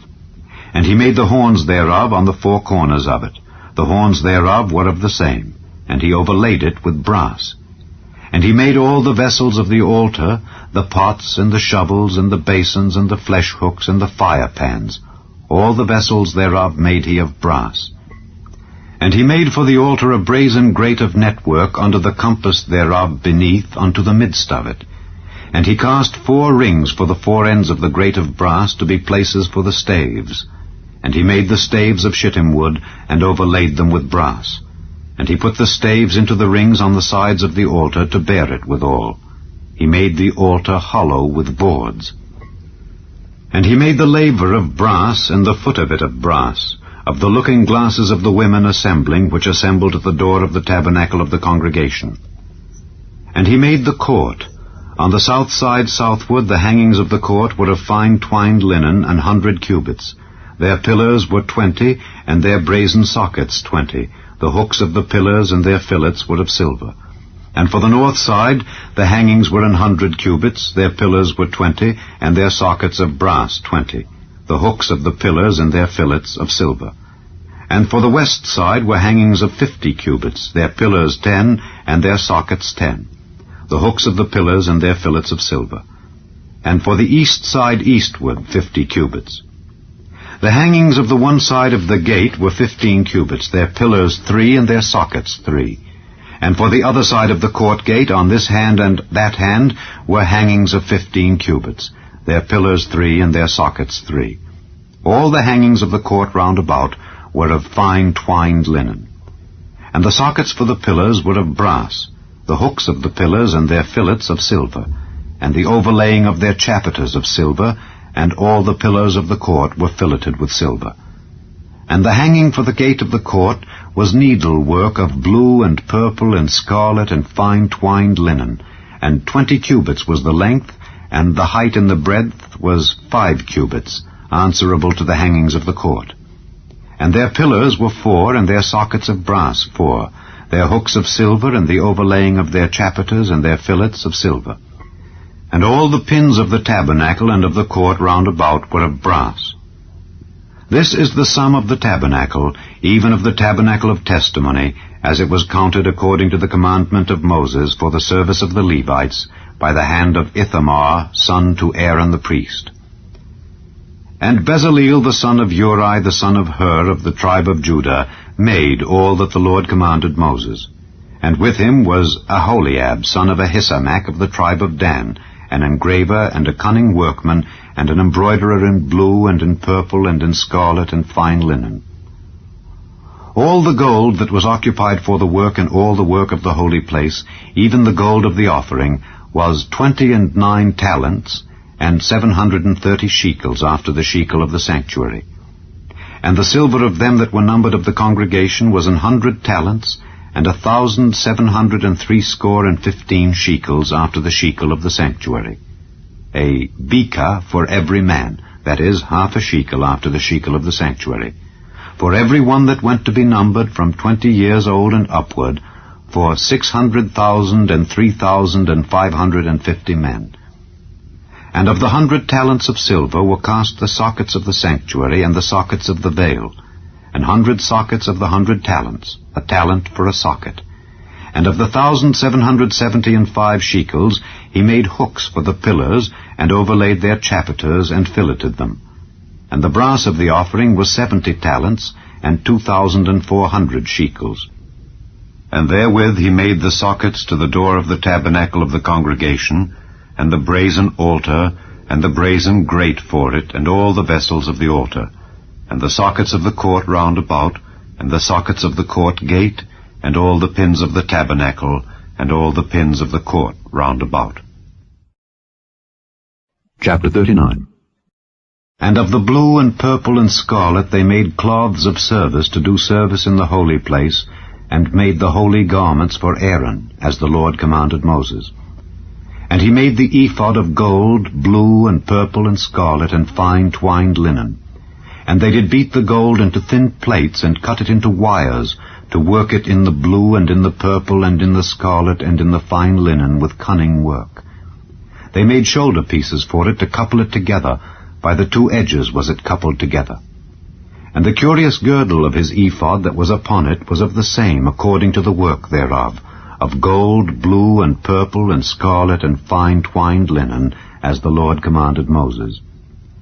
And they wrought onyx stones enclosed in ouches of gold, graven as signets are graven, with the names of the children of Israel. And he put them on the shoulders of the ephod, that they should be stones for a memorial to the children of Israel, as the Lord commanded Moses. And he made the breastplate of cunning work, like the work of the ephod, of gold, blue, and purple, and scarlet, and fine twined linen. It was foursquare. They made the breastplate double. A span was the length thereof, and a span the breadth thereof, being doubled. And they set in it 4 rows of stones. The first row was a sardius, a topaz, and a carbuncle. This was the first row. And the second row an emerald, a sapphire, and a diamond. And the third row a ligure, an agate, and an amethyst. And the fourth row a beryl, an onyx, and a jasper. They were enclosed in ouches of gold in their enclosings. And the stones were according to the names of the children of Israel, 12, according to their names, like the engravings of a signet, every one with his name according to the 12 tribes. And they made upon the breastplate chains at the ends of wreathen work of pure gold. And they made 2 ouches of gold and 2 gold rings, and put the 2 rings in the 2 ends of the breastplate. And they put the 2 wreathen chains of gold and the 2 rings on the ends of the breastplate. And the 2 ends of the 2 wreathen chains they fastened in the 2 ouches, and put them on the shoulder pieces of the ephod before it. And they made 2 rings of gold, and put them on the 2 ends of the breastplate upon the border of it, which was on the side of the ephod inward. And they made 2 other golden rings, and put them on the 2 sides of the ephod underneath toward the forepart of it, over against the other coupling thereof, above the curious girdle of the ephod. And they did bind the breastplate by his rings unto the rings of the ephod with a lace of blue, that it might be above the curious girdle of the ephod, and that the breastplate might not be loosed from the ephod, as the Lord commanded Moses. And he made the robe of the ephod of woven work, all of blue. And there was an hole in the midst of the robe, as the hole of an habergeon, with a band round about the hole, that it should not rend. And they made upon the hems of the robe pomegranates of blue and purple and scarlet and twined linen. And they made bells of pure gold, and put the bells between the pomegranates upon the hem of the robe, round about between the pomegranates, a bell and a pomegranate, a bell and a pomegranate, round about the hem of the robe, to minister in, as the Lord commanded Moses. And they made coats of fine linen of woven work for Aaron and for his sons, and a mitre of fine linen, and goodly bonnets of fine linen, and linen breeches of fine twined linen, and a girdle of fine twined linen, and blue and purple and scarlet of needlework, as the Lord commanded Moses. And they made the plate of the holy crown of pure gold, and wrote upon it a writing like to the engravings of a signet, Holiness to the Lord. And they tied unto it a lace of blue to fasten it on high upon the mitre, as the Lord commanded Moses. Thus was all the work of the tabernacle of the tent of the congregation finished. And the children of Israel did according to all that the Lord commanded Moses. So did they. And they brought the tabernacle unto Moses, the tent and all his furniture, his taches, his boards, his bars, and his pillars, and his sockets, and the covering of ram skins dyed red, and the covering of badger skins, and the veil of the covering, the ark of the testimony, and the staves thereof, and the mercy seat, the table, and all the vessels thereof, and the showbread, the pure candlestick with the lamps thereof, even with the lamps to be set in order, and all the vessels thereof, and the oil for light, and the golden altar, and the anointing oil, and the sweet incense, and the hanging for the tabernacle door, the brazen altar, and his grate of brass, his staves, and all his vessels, the laver and his foot, the hangings of the court, his pillars and his sockets, and the hanging for the court gate, his cords and his pins, and all the vessels of the service of the tabernacle for the tent of the congregation, the cloths of service to do service in the holy place, and the holy garments for Aaron the priest and his sons' garments, to minister in the priest's office. According to all that the Lord commanded Moses, so the children of Israel made all the work. And Moses did look upon all the work, and behold, they had done it as the Lord had commanded, even so had they done it. And Moses blessed them. Chapter 40.